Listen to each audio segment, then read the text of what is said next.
तो आज की श्रीमद् भागवत सत्र के दूसरे दिवस में आप सभी को हार्दिक स्वागत।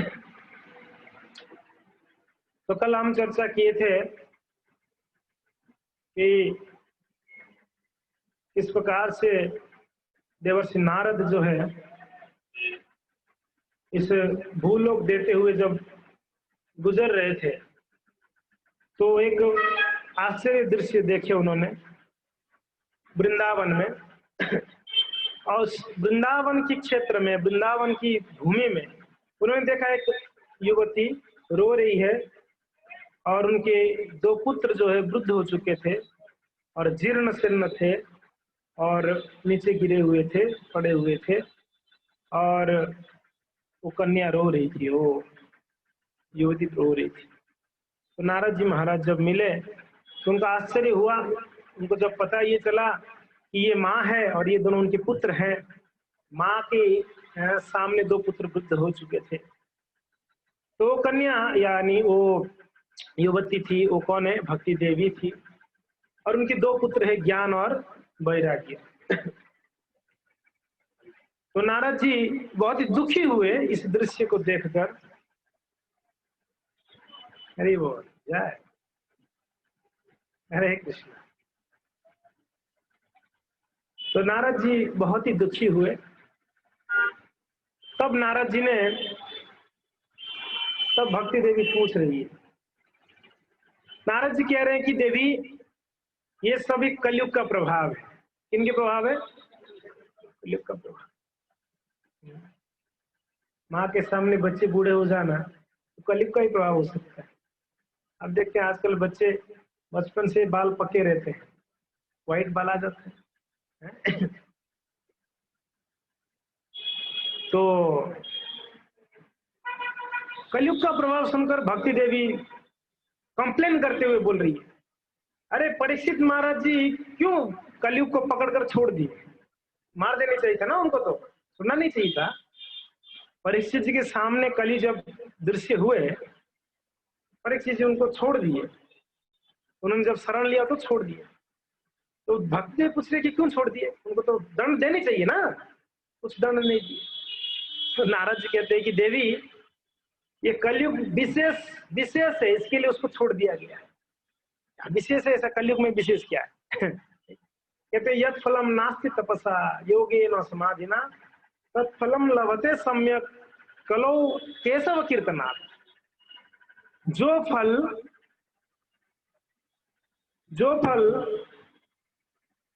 यत् फलम नास्ति तपसा, तपस्या से जो फल नहीं मिल सकती है, योगेन योग से जो नहीं मिल सकता है, समाधि ना समाधि प्राप्त करने के बाद भी जो फल नहीं मिलेगा, तत्फलम वही फल कैसे मिलता है कलयुग में? सम्यक केशव कीर्तनार्थ, सिर्फ थोड़ा सा जीवा को हिलाने से वो फल मिल जाएगा। सिर्फ जीवा को सिर्फ हिलाने से फल मिल जाएगा। क्या बोलना है? हरे कृष्णा कृष्णा कृष्णा हरे हरे, हरे राम राम राम हरे। तो कलयुग में ये फल है जो सतयुग में, त्रेता युग में, द्वापर युग में जो फल नहीं मिलता था इतने कठिनाई के बाद, तपस्या के बाद, वो फल सिर्फ कलयुग में नाम कीर्तन से मिल जाएगी। इसके लिए परीक्षित महाराज जी ने कलयुग को पकड़ के भी छोड़ दिया हैं, पकड़ में के आने के बाद भी छोड़ दिया। तो नारद जी महाराज भक्ति देवी को कह रहे हैं कि देवी आप चिंता मत करिए, मैं घर घर पर आपको स्थापना करूंगा। अगर नहीं कर पाया तो मैं हरिदास नहीं हूं, है कि नहीं? और फिर उन्होंने प्रयास किए, काफी सारे वेद अध्ययन किए, पुराणों को पढ़े, उपनिषदों को पढ़े, मगर भक्ति देवी की दोनों पुत्रों का कोई चेंजेस नहीं हुआ। तब नारद जी को आश्चर्य हुआ, अरे सारा वेद पढ़ लिया, सारा शास्त्र पढ़ लिया, सारा पुराण पढ़ लिया, आपका हाथ नहीं दुखेगा? स्टेमिना अच्छा है आपका? वीडियो कर रहे हैं आप? आपको यूट्यूब से मिल जाएगा, आपको कष्ट करने का जरूरत नहीं है। वो कल भी देख रहा था, बहुत कष्ट किया बेचारा, ऐसे हो तो स्थान मिलेगा। तो नारद जी महाराज सब करने के बाद भी निराशा हुई नारद जी को कि मैंने सब पढ़कर भी ये दोनों का कल्याण नहीं हो पाया, तो निराशा हुई। तब उनको आकाशवाणी क्या सुनाई पड़ी, जब निराशा में थे तब आकाशवाणी हुई कि कुछ सत्कर्म करो नारद जी, सत्कर्म करिए। सत्कर्म, ये सत्कर्म क्या है? सब महात्माओं को पूछ रहे तो कोई बोल रहा है तप करो, जप करो, ये करो, वो करो, दान करो। बोले सब तो कर लिया मैंने, जितना वैदिक अनुष्ठान सब कर लिया, फिर भी कुछ फर्क नहीं पड़ा। आश्चर्य की बात है ना, आप लोगों को भी आश्चर्य लग रहा होगा। सारा वेद पढ़ लिए, उपनिषद पढ़ लिए, पुराण पढ़ लिए, सारा दान तप यज्ञ सब कर लिए, फिर भी कुछ नहीं हुआ भक्ति की पुत्रों को। क्योंकि यहाँ पर एक महान जो है चीज प्रकट होने वाला है, उसके कारण ये लीला है। तो नारद जी जब पूछते पूछते बद्रिकाश्रम की ओर गए तो वहां पर उनको नारद जी के जो भाई ही है, ब्रह्मा जी के 4 कुमार, वो लोग मिले। तो वो मिले तो उन्होंने जब देखा इतना क्यों चिंतित हैं, तो उन्होंने चिंता का कारण बताया नारद जी महाराज। बोले कि भक्ति देवी दुखी है। भक्ति क्यों दुखी है? क्योंकि ना उनके 2 बेटे वृद्ध है। कलयुग का लक्षण है। ज्ञान वैराग्य वाले सब कोई काम के नहीं, ज्ञानी वैराग्य, भक्ति वाले तो प्रसन्न है, क्योंकि ना भक्ति जहाँ है वहां ज्ञान वैराग्य रहते हैं। तो खैर, तो सनकादि 4 कुमार नारद जी को कह रहे हैं कि नारद जी आपने क्या किया उनके कल्याण के लिए? मैंने सारे वेद शास्त्र अध्ययन कर लिया, फिर भी कुछ नहीं हुआ। भागवत पढ़े आप? भागवत पढ़िए, भागवत सुनाइए। बोले भागवत? जब सारा वेद पढ़ लिया तो भागवत बच गया, और सारा वेद शास्त्र उपनिषद सब पढ़ लिया, अभी भागवत बच गया। बोले कि नारद जी आप भूल गए, एक समय की बात है, आप ही ने जाके आपके शिष्य व्यास देव जी को ज्ञान दिए थे। व्यास जी नारद जी के शिष्य, व्यास जी नारद जी के, व्यास जी कौन है? स्वयं भगवान है। कौन है? भगवान का सत्यावेश अवतार है व्यास जी, साहित्यिक अवतार। भगवान का अनेक प्रकार के अवतार होते हैं, और उसमें एक अवतार होता है सत्यावेश, यानी एक विशेष जीव के अंदर भगवान ने एक विशेष शक्ति को संचार करते हैं। नारद जी भी भगवान के ही अवतार है। आप लोग शायद नहीं सुने होंगे इस बात। नारद जी भगवान का भक्ति शक्ति अवतार है। कौन सा शक्ति? भक्ति शक्ति अवतार। शेष जी भगवान का शेष शक्ति, भूधारण शक्ति। शेष जी फणों में क्या धारण करती है? ब्रह्मांडों को धारण करती है। तो वैसे यहाँ पर ये व्यास देव जी का गुरु हुए नारद जी। तो व्यास जी ने सारा वेदों को रचना करवाए। हमने कल चर्चा कर रहे थे, गणेश जी को निवेदन किए, प्लीज आप प्रिंट करिएगा मैं किताबों को जो आपको बता रहा हूँ। तो प्रिंट करना है तो उन्होंने अपने दांत से सारे शास्त्रों को उन्होंने लिखा, वेदों को। मैंने कंडीशन क्या रखे थे? रुकना नहीं है, बीच में नहीं रुकना है, कंटिन्यू बोलना है, और मैं कंटिन्यू लिखूंगा। तब व्यास जी से कंटिन्यू बोलना पड़ेगा, थोड़ा सा तो चाहिए ना, थोड़ा स्ट्रेच होने के लिए थोड़ा सा। तो व्यास जी बोले ठीक है, आपकी कंडीशन मंजूर है हमको, मगर मेरा भी एक कंडीशन है। बोले क्या? मैं जो भी बोलता हूँ उसको समझ के लिखना है आपको। बोले ये कौन सी बड़ी बात है, ठीक है चलेगा। तो व्यास जी बोलना शुरू किए और गणेश जी लिखना प्रारंभ किए। और बीच में जब अगर व्यास देव जी को थोड़ा स्ट्रेच करना होता है, थोड़ा सा अगर उनको थोड़ा रिलैक्स चाहिए, तो व्यास जी ऐसे श्लोक बोलते, गणेश जी को समझने के लिए टाइम लगता है, क्या बोले हो। तब व्यास जी पानी पी के आ जाते थे। तो लेकिन हो गया? बोला हाँ हो गया, चलो ठीक है। कंडीशन था ये। तो गणेश जी इतने विद्वान हैं। गणेश जी को कहते हैं ना विघ्न विनाशक कि विनायक, क्या बोलते हैं आप लोग? विनायक बोलते होंगे, विनाशक नहीं बोलते आप, विघ्न विनायक, राइट? यस। और नरसिंहदेव को क्या बोलते हैं आप? विघ्न विनाशक। क्या? विघ्न विनाशक नरसिंहदेव भगवान की। तो नरसिंहदेव विघ्न विनाशक है और गणेश जी विघ्न विनायक है। तो अंतर क्या है? विघ्न विनायक यानी जो बाधा है उसको गणेश जी साइड करके रख लेते हैं। क्या करते हैं? विनाशक यानी खत्म ही कर देते हैं। ये अंतर है। तो अभी गणेश जी को कृपा किन से मिली है? नरसिंहदेव जी से। गणेश जी किनके भक्त हैं? नरसिंहदेव। विनिधाय कुंभ कौन सा वो श्लोक है? ब्रह्म संहिता में है ना, गणादि राजन। हाँ, तो जो विघ्न विनायक का जो आशीर्वाद मिली है वो नरसिंहदेव जी ने दिया। तो ठीक है, आपने विघ्न विनाश नहीं कर सकते हो, मगर मेरा आशीर्वाद आप साइड कर सकते हो। इसके लिए कोई भी अनुष्ठान करते हैं तो हम पहले गणेश जी को प्रार्थना करते हैं कि जो भी विघ्न आता है आप साइड कर लो। नहीं साइड कर, मगर नाश करना है तो नरसिंहदेव का शरण लेना पड़ेगा। नमस्ते नरसिंहाय नमस्ते प्रहलाद लाज जाए प्रहलाद हिरण्यकशिपूर्वक्षः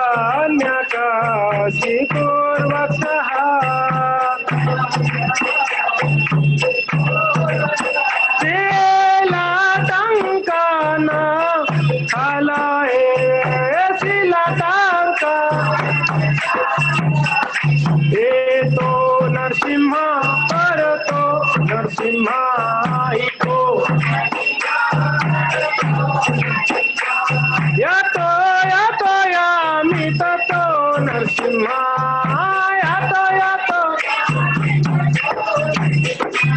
बाहे नरसिंह हृदये नरसिंह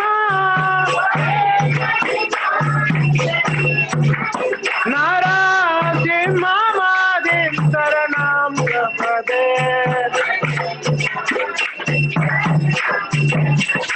तावकार कमलपरे नकाम अद्भुत सिंगार ललिता हिरण्यकशिपु तनुभृङ्गा एतवद्रेता नरहरिरूपा जगदीश हरे जय जगदीश हरे जय जगदीश हरे तावकर कमल अद्भुत ललिता हिरण्यकशिपु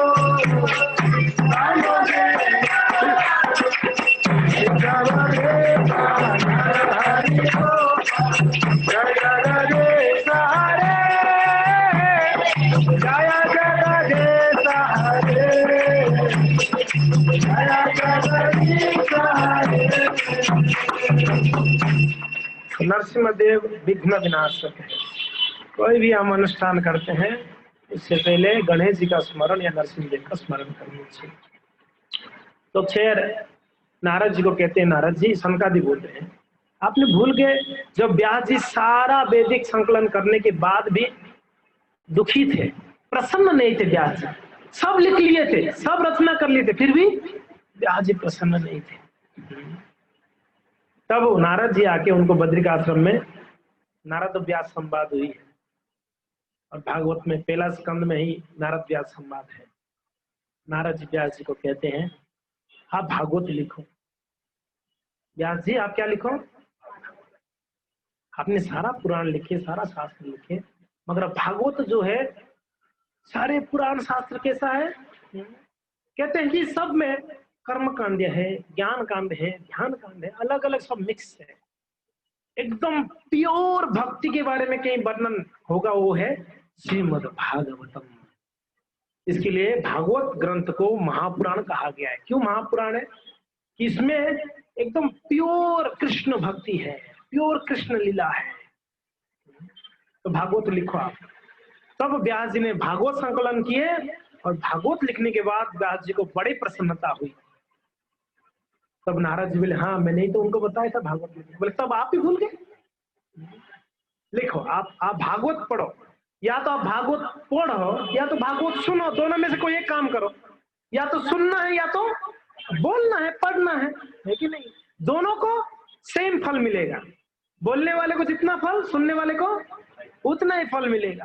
तो नारद जी आप क्या करो, अगर भक्ति की पुत्रों का कल्याण करना चाहते हो, और सिर्फ भक्ति की पुत्र नहीं, जगत का कल्याण हो जाएगा अगर भागवत आप करोगे। आप भागवत पढ़ो। नारद जी अभी भी थोड़ा शंका लग रहे थे, अच्छा इतना पढ़ने के बाद भी भागवत उसमें नहीं आया भागवत? बोले कि अरे बाबा, दूध में घी है कि नहीं है? दूध में घी है कि नहीं, आप लोग बताइए, है कि नहीं है? दिखता है, प्रोसेसर उसको प्रोसेस करके निकालना पड़ता है। उसमें जामन डालो, फिर दही बनेगा तो दही को मथो, मथने के बाद उसमें से लहूनी निकल, क्या बोलते हैं उसको, मक्खन निकलेगा, माखन से फिर घी होती है उसमें से जो भी है। तो प्रोसीजर है ना, दूध में दही भी है, दूध में घी भी है, मगर उसको निकालने का प्रोसीजर है। तो वैसे ही जैसे एक वृक्ष का उदाहरण देते हैं सनकादि, एक वृक्ष है, वो वृक्ष में मीठा है, रस है उसमें, मगर आप उसका रस को आस्वादन उसकी टहनियों को खाकर, पत्ते को चबाकर नहीं पा पाओ। रस आपको, अगर उसका रस आस्वादन करनी तो फल लेना पड़ेगा। तो उस वृक्ष का रस के रूप में क्या है, फल है। तो इसलिए हमको फल तक वेट करना पड़ता है। नहीं, फल आएगा तो हम उससे फल। आम का वृक्ष, आपने आम का बीज बोए, तो आप ऐसा नहीं कि बस आम थोड़ा बड़ा हो गया, ये अभी इसका रस आस्वादन करनी है, नहीं मिलेगा। वो बड़ा होगा, उसमें से आम आएगा, वो पकेगा, उसके बाद आपको उसका असली रस प्राप्त हो। तो एग्जैक्टली सनकादि कहते हैं, नारद जी सारे वैदिक ग्रंथ में है वो महिमा है, मगर भागवत के रूप में उसका फल है। भागवत के रूप में वो क्या है, निगम कल्प तरोर गलितम फलम। क्या है वो? गलितम फलम है, यानी पका हुआ फल है। ये भागवत क्या है? पका हुआ फल। और सुख मुखाद, सुखदेव गोस्वामी के मुख से ये बोला गया है। तो नारद जी कहते हैं, फिर कथा ही, अगर ये डिसाइड हो ही गया कथा करना है, एक काम करो, आप चारों ही करो, हम सुनते हैं। आपने अभी बता दिया ना, कथा बोलो या सुनो, फल तो सही में है, तो उत्तम तो आप ही करें ना। आप तो हमसे बड़े हैं और आप ज्यादा ज्ञानी हैं और आत्म साक्षात्कारी हैं आप लोग, तो आप कथा करिए, हम सुनेंगे। सनकादि बोले ठीक है। तो नारद जी बोले एक रिक्वेस्ट है, थोड़ा नीचे आना पड़ेगा, ऊपर नहीं, थोड़ा बद्रिक आश्रम से नीचे उतर के हरिद्वार तक आओ।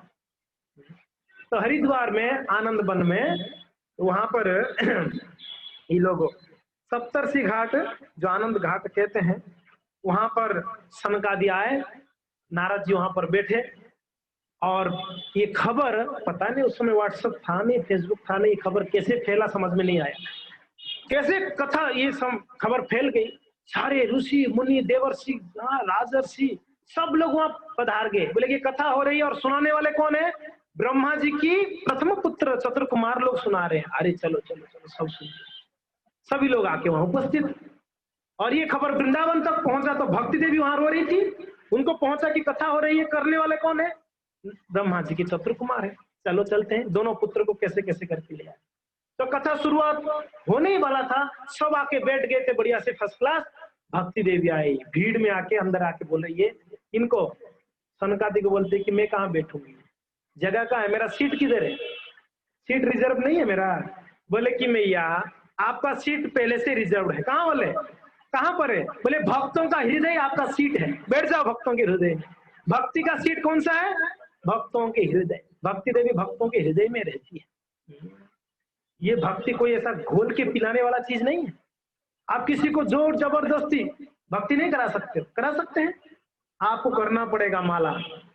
आप बंदूक लगा के अगर बोलोगे करो, हो सकता है डर के एक आधा माला कर देगा बंदूक के डर से, अब बंदूक निकालोगे तो वापस माला छोड़ देगा। नहीं, सही बात है कि नहीं है? भक्ति की कार्य स्व इच्छा से, प्रेम से होती है, ना कि जबरदस्ती होती है। कभी कभी हमारे कुछ भक्त इतना जबरदस्ती कर लेते हैं उनके घर वाले को, तो घर वाले बोलते कि भक्ति खतरनाक है, इसको करना ही नहीं है कभी। अब पहले ही वो लोग अगेंस्ट हो जाते। भक्ति सरल है, एक्चुअली हमारा बोलने का तरीका इतना खतरनाक था कि वो लोग सोच लिए खतरा है। समझ में आ रहे हैं ना? इसलिए भक्तों को ये समझना चाहिए कि जो प्रचार हम करते हैं या हम जो कहते हैं किसी को, पहले कभी ये ना मत बताओ कि ये मत करो, वो मत करो। क्या करो बताओ। प्रॉब्लम ये है कि ये मत करो, वो मत करो, वो मत, अरे करना क्या तो बोलो। बच्चों का बोले कि टीवी मत देख, गेम मत खेल, चॉकलेट मत खा। माँ कभी ये भी बता क्या करूं मैं। नहीं करने की बात कर रही, कभी करने की भी बात कर कि बेटा तू पढ़ाई कर, बेटा तू अच्छा होमवर्क कर, बेटा तू कुछ ज्ञान ले ले, बेटा कुछ तू साइकिलिंग कर, थोड़ा खेल। तो अगर उसको करने में एंगेज करोगे तो नहीं करेगा दूसरे चीज, फालतू चीजें। और उसको आपने करने का नहीं बोला, इसलिए नहीं करने का चीजें कर रहे हो। समझ में आ रहा है ना? तो इसके लिए भक्ति देवी हमेशा कहाँ विराजती है? भक्तों के हृदय में। योगियों के हृदय में ना, ज्ञानियों के हृदय में ना, योगियों के हृदय में ना, किन के हृदय में? भक्तों के हृदय। भक्ति देवी विराज। तो भक्ति देवी प्रसन्न होकर दोनों पुत्रों को लेकर वहां विराज गई। कथा प्रारंभ हो गया। सनकादि कथा बोलना शुरू कर दिए और कथा बोलते हुए बोल रहे हैं कि ये कथा को श्रवण करने के लिए यहाँ उपस्थित कौन कौन है? सारे गंधर्व, किन्नर, देव, देवता, ऋषि, मुनि, सभी लोग वहां उपस्थित थे। इस ब्रह्मांड में जितने सभी वहां उपस्थित और सभी लोग कथा श्रवण कर रहे।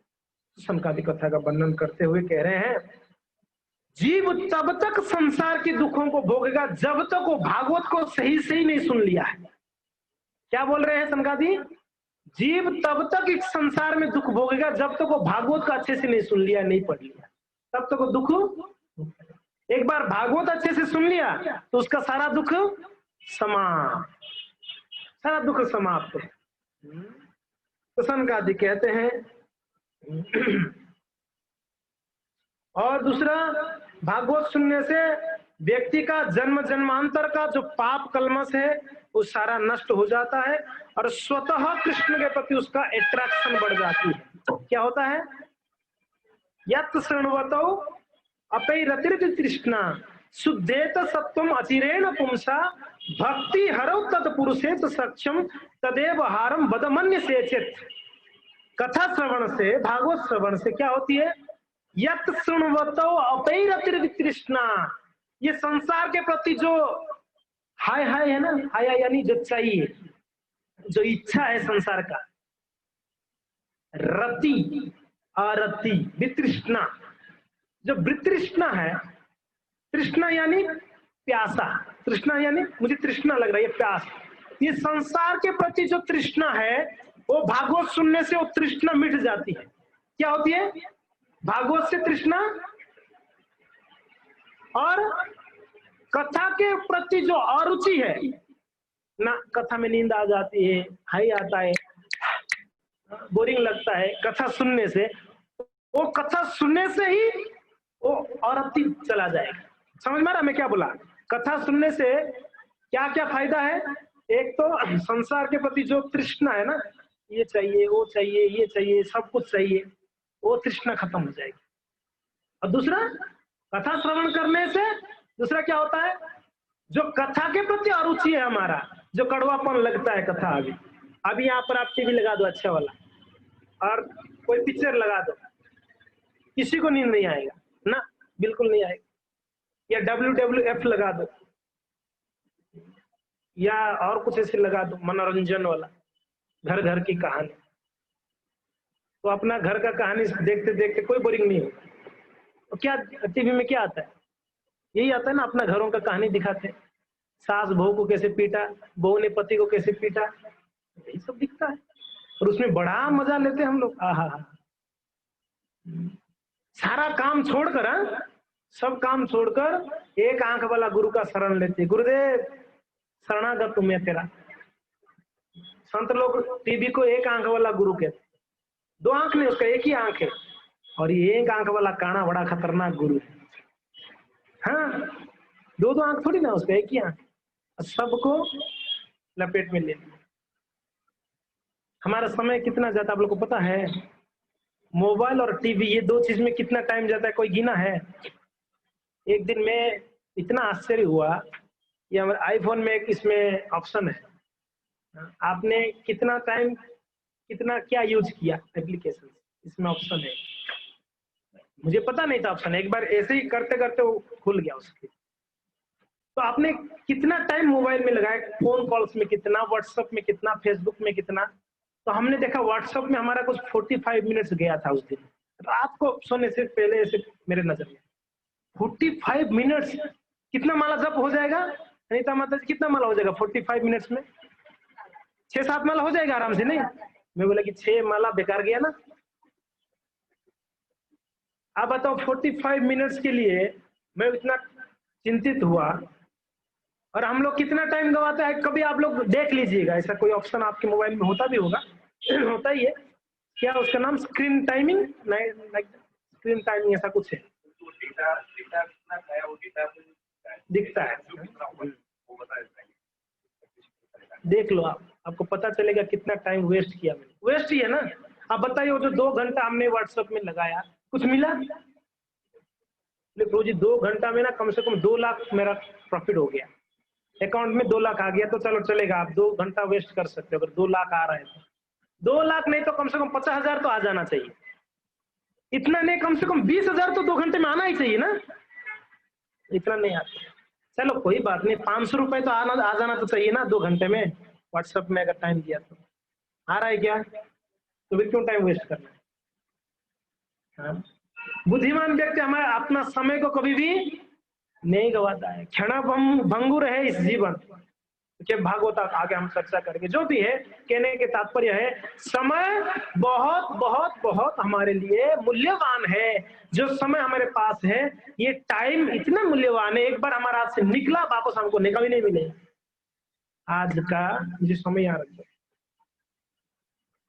आज का भी जो 11:30 12 अक्टूबर, 12 तारीख है ना, 12 अक्टूबर 2020 सोमवार सुबह 11:30। ये टाइम आपकी जिंदगी में लाखों करोड़ों रुपया देने के बाद भी ये टाइम वापस नहीं आएगी आपके पास। आएगी? एक बार सोच लो। अगर इतना जब मूल्यवान है जो वापस नहीं हो सकता, आपका धन चला गया 2 लाख रुपया तो आप कमा सकते हो वापस। हो सकता है आपके स्वजन दूर हो गए तो हो सकता है आप उनको भी मिल जाएंगे, कभी दूसरे स्वजन बना सकते हैं। घर टूट गया, घर भी बना सकते हो। टाइम चला गया तो टाइम आ सकती है क्या? बताइए आप, लाख प्रयास कर लो आपके पास वो टाइम वापस नहीं आएगा। जो ऐसा वस्तु है एक बार जाने से वापस नहीं आएगा, वो टाइम को हमने कितने गवा रहे हैं पता नहीं। पानी की जैसा बहा देते हैं उस टाइम को हम लोग। ये हमारा मूर्खता ही है, और क्या हो सकता है? मूर्खता ही होगी ना। समझदारी व्यक्ति, जो भी व्यक्ति आज संसार में प्रगति किया है, उस देखिए उसका शेड्यूल कितना पक्का है। आपने देखा उनका शेड्यूल पक्का है, खाने का टाइम में, बैठने का टाइम में, सोने का टाइम में, एवरीथिंग एकदम उसका शेड्यूल्ड है। वो टाइम को वेस्ट नहीं करवाते। टाइम मिलते वो प्लानिंग करते हैं क्या करना है। हम लोग टाइम मिलते टीवी देखते हैं, मोबाइल देखते हैं। हम लोग का प्लानिंग क्या होता है? टाइम मिलना चाहिए, थोड़ा मोबाइल में टाइम देते नहीं। अगर बुद्धिमान है, समय को ऐसी जगह पे लगाए जो समय आपको परमानेंट फल दे, है कि नहीं? तो खैर, इस संसार में जितना भी हमने कर्म किया है, सारा कर्म धूल के राख हो जाएगा भागवत श्रवण से। यत तृष्णा शुद्धे तो सत्वम। 2 चीज का क्या होता है? नाश होता है। क्या क्या मैंने बताया? एक तो संसार के प्रति जो तृष्णा है, जो प्यास है, वो खत्म होगा। दूसरा, कथा के प्रति जो अरुचि है, वो अरुचि से अगला जाके रुचि आ जाएगा आपको सुनने से। 2 हो गया। तीसरा क्या कहते हैं? शुद्धे तो सत्वम, हृदय शुद्ध हो जाएगा। तीसरा क्या है? 2 चीज नाश होता है, 3 चीज प्राप्त होती है। ध्यान दीजिए कथा में क्या क्या होता है। 2 चीज का नाश होता है। नाश क्या होता है मैंने बता दिया आपको। हाँ, संसार का तृष्णा नाश होती है, कथा के प्रति रुचि खत्म हो, अरुचि खत्म हो जाती है। और क्या क्या प्राप्त होती है? शुद्धे तो सत्वम, हृदय शुद्ध हो जाता है। अचिरे न पुंसो भक्ति हरो तत्पुरुषेश सत्यम। भक्ति हरो, भगवान के प्रति भक्ति जागृत होती है हृदय में। क्या क्या? भगवान के प्रति भक्ति उत्पन्न होती है, हृदय शुद्ध होता है। जिनका हृदय शुद्ध नहीं है वो भगवान का भक्ति अच्छे से नहीं कर पाएंगे। क्यों? हृदय में काम क्रोध लोभ अगर है, भक्ति कर पाएगा? उसको तो हमेशा यही सब काम क्रोध में ही फंसा रहेगा, भक्ति नहीं कर पाएगा। तो हृदय शुद्ध होती है कथा श्रवण से, और कथा श्रवण के बाद वो क्या होगा?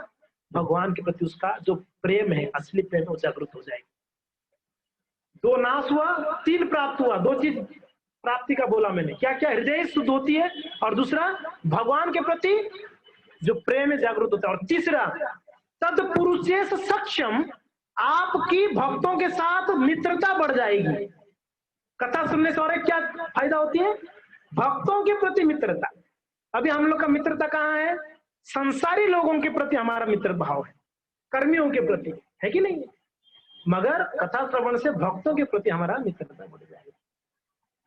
जैसा संग वैसा रंग है ना, वैसा ही रंग होती है ना। सत्संग में आओगे तो आपका जो विचारधारा है सुंदर विचारधारा होगा। अगर आप कहीं दारू वाले के साथ, बदमाशों के साथ रहोगे तो आपका विचारधारा भी उस प्रकार से होगा, थर्ड क्लास। श्रील प्रभुपाद जी हमेशा कहा करते थे, simple living high thinking. Prabhupada ji कहा करते थे महात्मा जी, और इनका जीवन था ऐसा ही, सिंपल लिविंग और हाई थिंकिंग। हम लोग का जीवन कैसा है, high living, simple thinking, third class thinking है हमारा। जीते तो बड़ा टाइम से, हमको सारा फैसिलिटी चाहिए, सारा खाने का वस्तु, पहनने का वस्तु, रहने का वस्तु, एकदम फर्स्ट क्लास जिएंगे, मगर जब विचारधारा आती है तभी थर्ड क्लास का विचारधारा। हम ऊंचा सोच ही नहीं सकते, क्योंकि ना हमारा उठना बैठना वैसे लोगों के साथ में है ना, तो कैसे हम हाई सोच सकते हैं। जो भी है श्रील प्रभुपाद ऐसे कहा करते थे।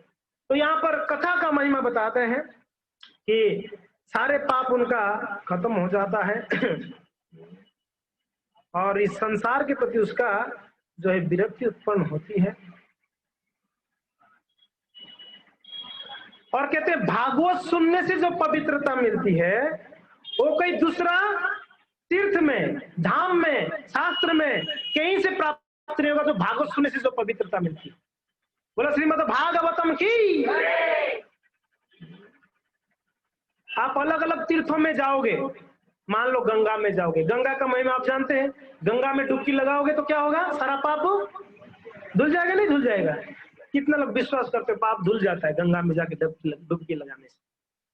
किसी का विश्वास ही नहीं तो कहाँ डूबेगा, कहाँ खत्म? दो चार लोग का विश्वास, पाप धुल जाएगा, इतना मैंने किया पाप, मेरे गंगा में डुबकी लगाने से धुल जाएगा।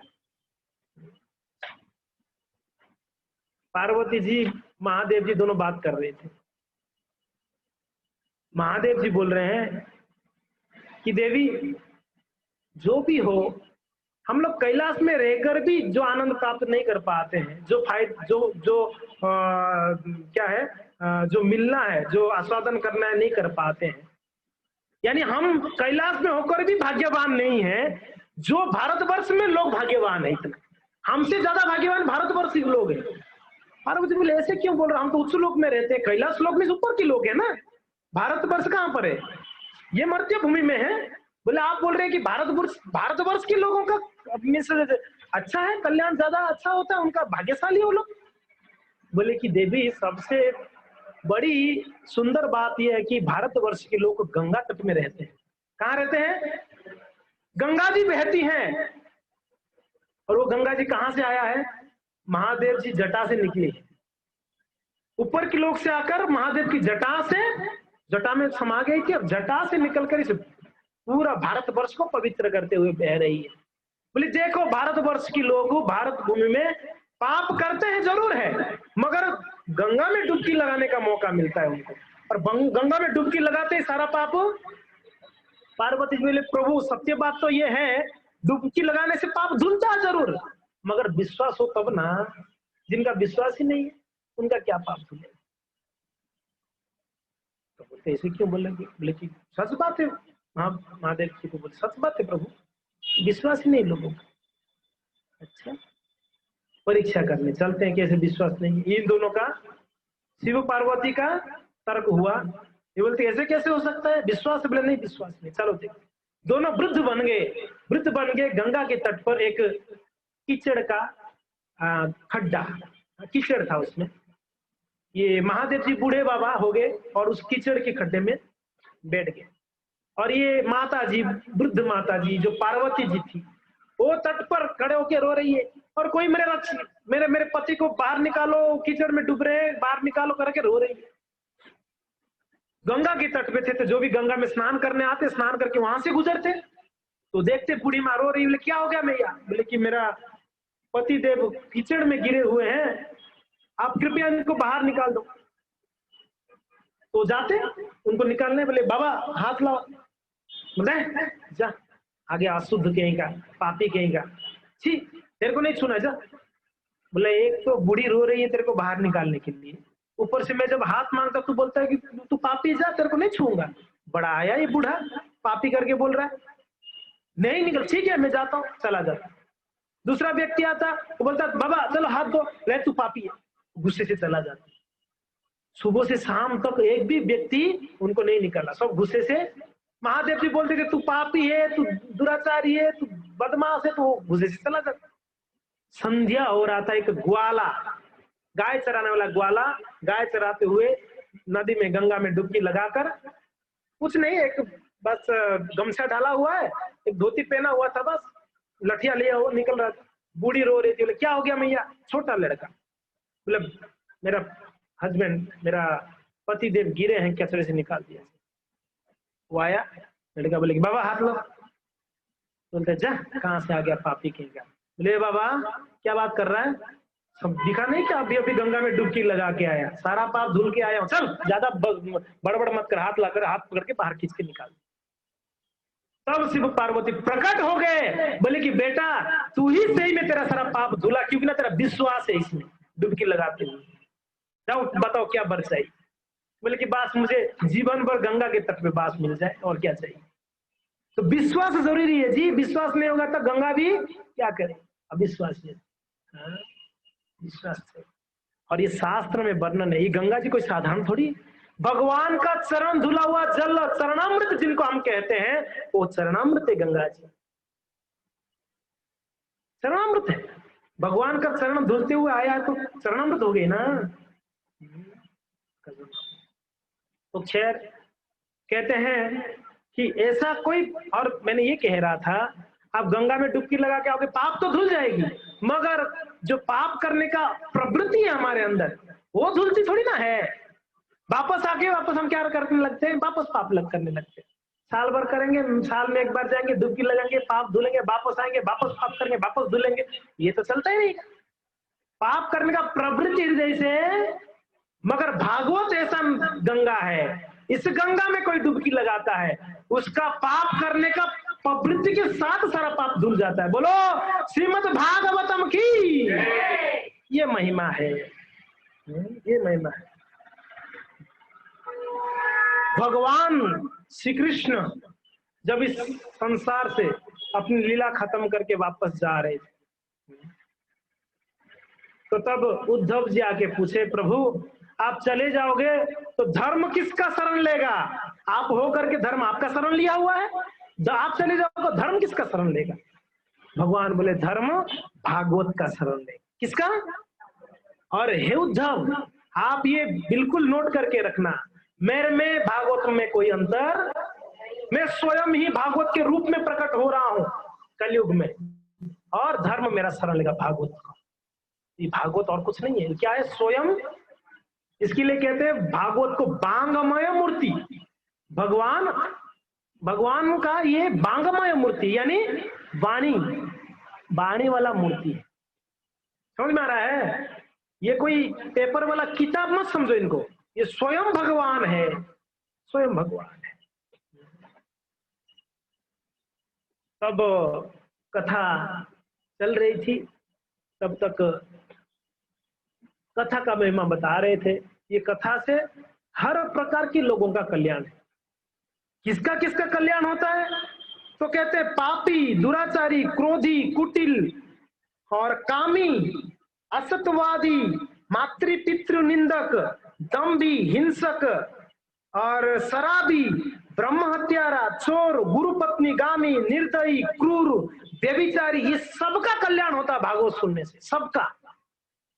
इसमें से देखिए हम लोग कहाँ आते हैं, इसमें हम लोग कहाँ है देख लेनी चाहिए। ये सबका कल्याण होता है भागवत। नारद जी थे ना, सामने बैठे थे, सुन रहे थे, तुरंत प्रश्न पूछे, रुकिए उदाहरण कोई है कि ऐसे बोलने के लिए बोल रहे हो आप? कोई उदाहरण है आपके पास ऐसा किसी का कल्याण हो गया? बोले बिल्कुल, एक बहुत उदाहरण है। एक उदाहरण बताते हैं सनकादिक, एक उदाहरण। क्या बता रहे हैं? बोलते तुंगभद्रा नदी के पास एक ब्राह्मण रहता था, तुंगभद्रा नदी के पास, और उसका नाम था आत्मदेव। ब्राह्मण का नाम क्या था? बड़ा प्रसिद्ध कथा है, आपने ये सुना ही होगा, वैसे भागवत महिमा में आता है। सनकादिक कहते हैं तुंगभद्रा नदी के पास एक ब्राह्मण रहता, पत्नी का नाम है धुंधली। क्या है? नाम से थोड़ा अजीब नहीं लग रहा है आप लोग को? धुंधली कैसा नाम है? धुंधली, आजकल नाम भी ऐसे ही रखते हैं, चिंकी, मिंकी, टिंकी, पुंकू, नुंकू। चाइना में तो हमने सुना, चाइना में वो चामच को नीचे गिराएंगे, जो आवाज होगा उसका नाम वही रख देंगे, चुंग या पुंग, ऐसे नाम रखेंगे। नाम भी थोड़ा ढंग से होना चाहिए ना। जैसे कल वो बच्ची का नाम क्या था? कृष्णा, कृष्णा थी, क्या नाम था तेरा? वो बच्ची, उसका क्या नाम? कृष्णा, कृष्णा बेटा है ना, बेटी है कृष्णा। ओके, तो कृष्णा ऐसा सुंदर नाम होनी चाहिए भगवान। पहले नाम तो ऐसे ही होता था, राम, लक्ष्मण, कृष्णा, गोविंद, मुकुंद। अभी नाम क्या होता है? बड़ा खतरनाक नाम, नाम लेना ही पाप है, कृष्णा कृष्णा। विचित्र विचित्र नाम है आजकल। तो पत्नी का नाम धुंधली, और पतिदेव कौन है? आत्मदेव। धन धान्य का उतना कोई प्रॉब्लम नहीं था, ब्राह्मण था और अच्छा खासा घर बार सब मेंटेन कर लेता था। इसके जीवन में एक ही कष्ट था, उसका कोई संतान नहीं था। पत्नी थोड़ा उल्टी स्वभाव की थी, वो भी चल जाता, वो भी मैनेज कर लेता। अगर पत्नी का स्वभाव ठीक नहीं है तो भी मैनेजेबल है, मगर बच्चा नहीं है तो उसका वो बड़ा एक प्रकार का दुख था कि घर में कोई संतान नहीं, बहुत दुखी था। संतान नहीं है, रोज रोज पत्नी भी उसको ताने मारती रहती है ब्राह्मण देव को।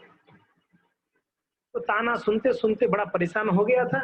एक दिन डिसाइड करके घर से निकला, लेकिन बस अभी वापस आना, प्राण त्याग दूंगा, प्राण त्याग दूंगा।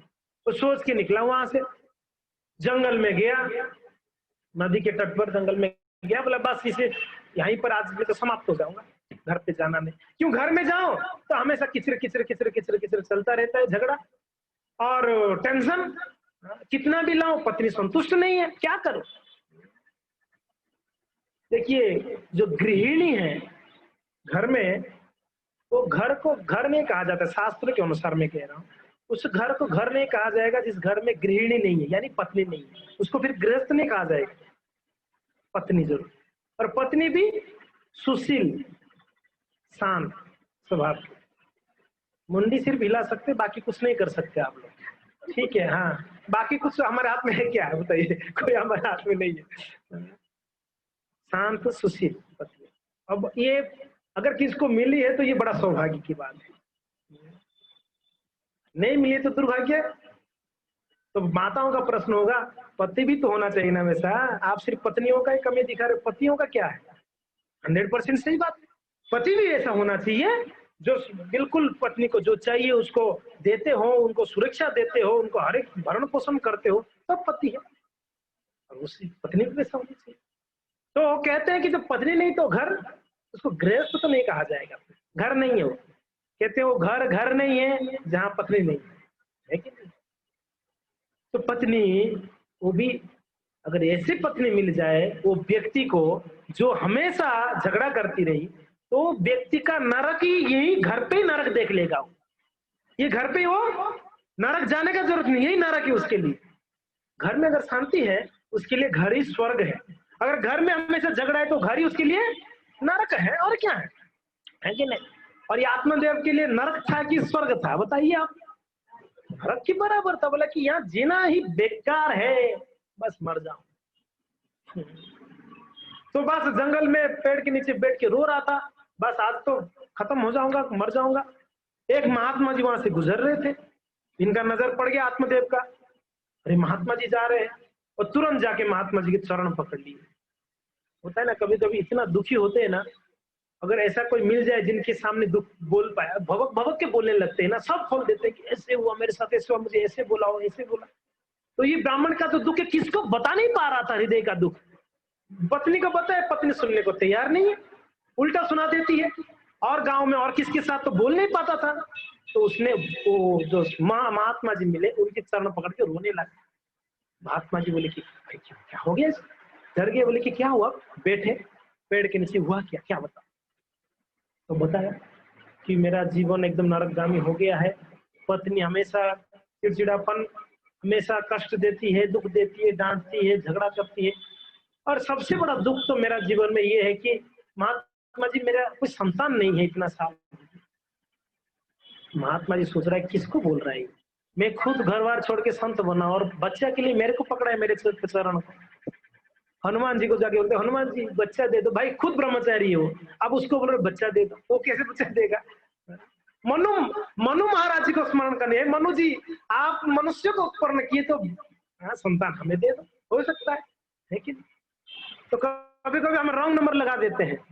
5 साल व्रत किए, मान लो हनुमान जी प्रकट हो, क्या चाहिए, बच्चा चाहिए, गलत नंबर में आ गया, तू तो रॉन्ग नंबर है, बच्चा मैं नहीं दे सकता हूँ, मैं खुद ब्रह्मचारी हूँ। बोला अच्छा फिर किसके, हमको बच्चा चाहिए तो आपको कामदेव के पास जाना चाहिए। अच्छा, अरे 5 साल बेकार हो गया मेरा। बोला हाँ बेकार हो। तो सही जगह पे सही चीज मांगनी चाहिए, है ही नहीं है, गलत जगह पे जाओ के समय और व्यर्थ हो। जो भी आत्मदेव ब्राह्मण मांग रहे थे, और संत ऐसे होते हैं ना, गदगद हो गया इसका, ऐसा स्थिति देखकर ही दुखी हो गए महात्मा। यही भक्तों का स्वभाव है, पर दुख दुखी, पर सुख सुखी, ये महात्मा है। अगर भक्त होके दूसरों का दुख देखकर दुख नहीं होता है तो फिर कैसे भक्त है, ये कैसे महात्मा हुआ बताइए। महात्मा यानी दूसरों का दुख देख के उसके हृदय में दुख भर जाते हो, कितना कष्ट होता है। तो सुखी देखता है किसी को, अरे कितना अच्छा है, सुखी है। हम लोग कैसे हैं, पर दुख सुखी। दूसरे को किसी को टेंशन में देखते तो अच्छा मैं अच्छा हूँ, मरने दो टेंशन में। और किसी को अगर सुखी देखते हैं तो हम दुखी हो जाते, क्यों ये क्यों सुखी, आज क्यों खुशी खुशी क्यों दिख रहा है, ये सुबह से हंस रहा है, ये क्यों, क्या प्रॉब्लम है। सुखी देखते हैं तो हमको प्रॉब्लम लगता है, दुखी देखते हैं हाँ ठीक चल रहा है इसका, तो फिर मैं ठीक इससे है नहीं। हाँ? वो एक लड़का घर पे आके बोल रहा है, पिताजी बोले तेरा रिजल्ट आने वाला था क्या हुआ। बोला इंजीनियर का लड़का था ना बेटा, मेरा फ्रेंड फेल हो गया। बोले ठीक है तेरा क्या हुआ बता। बोले डॉक्टर का बेटा था ना वो भी फेल हो गया। बोले यार वो तो ठीक है, तेरा क्या हुआ। बोले कि वो जो मजिस्ट्रेट का लड़का था वो भी फेल हो गया। बोले अरे यार तेरे को मैं तेरा पूछ रहा हूँ, तेरा क्या हुआ रिजल्ट। बोला डॉक्टर का लड़का फेल हो गया, इंजीनियर का लड़का फेल हो गया, मजिस्ट्रेट का लड़का फेल हो गया, मैं क्या आइंस्टाइन का लड़का हूँ क्या पास हो जाऊंगा, मैं भी फेल हो गया हूँ। वो खुशी से आके बोल रहा है कि उसका भी लड़का फेल हो गया, इसका भी लड़का फेल हो गया, इसका भी लड़का, तो मैं भी फेल हो गया। दूसरों का विफलता में हम क्या करते हैं, सेलिब्रेट करते हैं, ये हम लोग का स्वभाव है। दूसरे जब अनसक्सेस यानी विफलता को क्या कहेंगे इंग्लिश में, हाँ हाँ अनसक्सेस, हाँ जो सफल नहीं होना, उसमें हम सेलिब्रेट करते हैं। अच्छा उसका पैर टूट गया, बहुत अच्छा है। वो एक जन ने बहुत तपस्या करने के बाद महादेव जी क्या चाहिए, बोले कि उनको एक्चुअली पहले आशीर्वाद दिए। बोले कि आपको आशीर्वाद देता हूँ कि मुझे ऐसे आशीर्वाद दो जो मुझे जो मिलेगा मेरे बाजू वाले का उसका डबल मिले। महादेव उसने मांगा, क्या मांगा, मुझे जो दोगे, मुझे जो मिलेगा मेरा डबल मेरे बाजू वाले को चाहिए। इतना ईर्ष्या कर रहा था महादेव जी। तू ईर्ष्या कर रहा है, ऐसा मांग रहा है, क्या चाहिए तेरे को। बोले कि मेरा एक आंख काना कर दो, तो बाजू वाले का 2 आंख काना हो जाएगा। मेरा एक पैर लंगड़ा कर दो, तो बाजू वाले का 2 पैर लंगड़ा हो जाएगा। ये ईर्ष्या है। पर उत्कर्षणम असहनम, इसको उसको कहते हैं ईर्ष्या। जब दूसरे का प्रगति को सहन नहीं होना, यही ईर्ष्या है जी, और कुछ नहीं है। वो बाजू वाले का लड़का अच्छा मार्क ला लिया, मेरा बेटा नहीं ला पाया, तो ये ईर्ष्या है। वो क्यों ले आया, प्रसन्न नहीं होते। अगर वो कम ला के हमारा बेटा ज्यादा लाएगा तो हम कितना खुश होंगे ना, उसी को जाके लड्डू देंगे, मेरे बेटा फर्स्ट डिवीजन आए। हम सेलिब्रेट करते हैं दूसरों के दुख के ऊपर, ये बहुत बुरा आदत है हम लोगों का ना। भक्त वैसा नहीं होता है जी, भक्त दूसरों को दुखी देखता है तो खुद दुखी हो जाता है, दूसरे को जब सुखी देखता है तब वो प्रसन्न होता है, चलो अच्छा है। तो ये महात्मा जी इतने दुखी हुए, बोले कि इतना दयाद्र स्थिति है इसका। बोले उठो, क्या चाहिए आपको। बोला मेरा संतान कोई नहीं, आप संतान दे दो। पत्नी तो ठीक है मैं झेल लूंगा, विवाह किया यूं 7 फेरी हुई है, 7 जन्म तो झेलना भी है तो झेल सकता हूँ, संतान दे दो। कोई कोई तो सोचते 7 जन्म तक रहना पड़ेगा इसके साथ, 1 जन्म में ही हालत खराब होगी, 7 जन्म तक तो चलेगा कोई बात। तो महात्मा जी एक फल को मंत्रित किए, कोई पेड़ से फल निकाले, मंत्र को उच्चारण, देखो मंत्र में कितना शक्ति। हम कहते हैं मंत्र में शक्ति नहीं है। आप साउथ इंडिया कोई गए हैं? श्रीरंगम, रामेश्वरम, कांचीपुरम गए हैं? वहां मंदिर देखा आपने कितने बड़े बड़े हैं, भव्य भव्य मंदिर। किससे बना हुआ है? पत्थर से बना हुआ है। पत्थर से, कोई मार्बल ईंट नहीं से, पत्थर, बड़े बड़े पत्थरों को, बड़े बड़े पत्थरों को। आप बताइए उस जमाने में कोई मशीन नहीं था, और कैसे ये पत्थरों को इतना ऊपर उठाया गया? कोई क्रेन फ्रेन कुछ नहीं था, कैसे उठाया गया होगा? कैसे उठाएगा पता है? ब्राह्मण लोग मंत्र उच्चारण करके पत्थरों को सेट करते। आपको विश्वास नहीं होगा ये बात सुनकर। ब्राह्मण इतने पवित्र ब्राह्मण हुआ करते। अभी तो पान खाने वाला ब्राह्मण कुछ भी बोलेगा, कुछ नहीं होने वाला है। वो श्राप भी देगा ना, तेरा घर पे ये हो जाएगा, कुछ नहीं होगा, टेंशन मत लेने का। वो पान खाने वाला, उसका वाणी में क्या सत्यता है? अब क्या दम है बता? जो 12 साल तक सत्य बोला है, वो जो बोलेगा वो सत्य होगा। हमने एक दिन भी झूठ बिना बोल के रह पाते हैं? कलयुग में सभी लोग झूठ के सहारा में जीते हैं, और एक झूठ बोलते हैं तो उस झूठ को छुपाने के लिए दूसरा झूठ बोलना पड़ता है ना? ये बात खैर मैं कह रहा था कि मंत्रों का शक्ति देखिए। पहले मंत्रों से ही मंदिर बनाते थे, पत्थरों को मंत्र बोलेंगे तो वो भी कितने हाइट में कहाँ सेट करना है, वो मंत्र उस उच्चारण से उच्चारण करेंगे। इसलिए आप साउथ इंडिया में जाएंगे, जो ब्राह्मण लोग मंत्र उच्चारण करते हैं ना, ओम पूर्णमदः पूर्णमिदं पूर्णात् पूर्णमुदच्यते, वो उस हिसाब से लय में गाते हैं, उनका ये होता है। तो आज वैसे आपको ब्राह्मण, शुद्ध ब्राह्मण नहीं मिलेगा। तो खैर उन्होंने मंत्रित किए फल को, बोले कि देखो ये आपकी पत्नी को खिला दो तो पत्नी गर्भवती हो जाएगी, आपको संतान हो जाएगी। तो आत्मदेव ब्राह्मण का तो बहुत श्रद्धा था, संतों के ऊपर श्रद्धा थी, विश्वास था। तो बस फल को लिए, महात्मा जी को प्रणाम किए, खुशी खुशी घर पे आए। चलो कोई बात नहीं, अभी नहीं मरना है, प्लान चेंज, मरना नहीं है अभी बस खुशी से आए। पत्नी को आके बोले कि देखो बहुत खुशी की बात है। क्या हो गया? बोला आज एक महात्मा मिले, उनका कृपा हो गई, आशीर्वाद हो गया, आप जल्दी से मां बन जाएंगे। तो सुन के ही वो धुंधली बड़े टेंशन में आ गई। अच्छा मां बनना पड़ेगा, लेकिन नहीं नहीं ये इतना दिन नहीं होगा ये कुछ।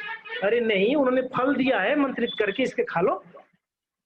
अच्छा ये फल खाने से होगा?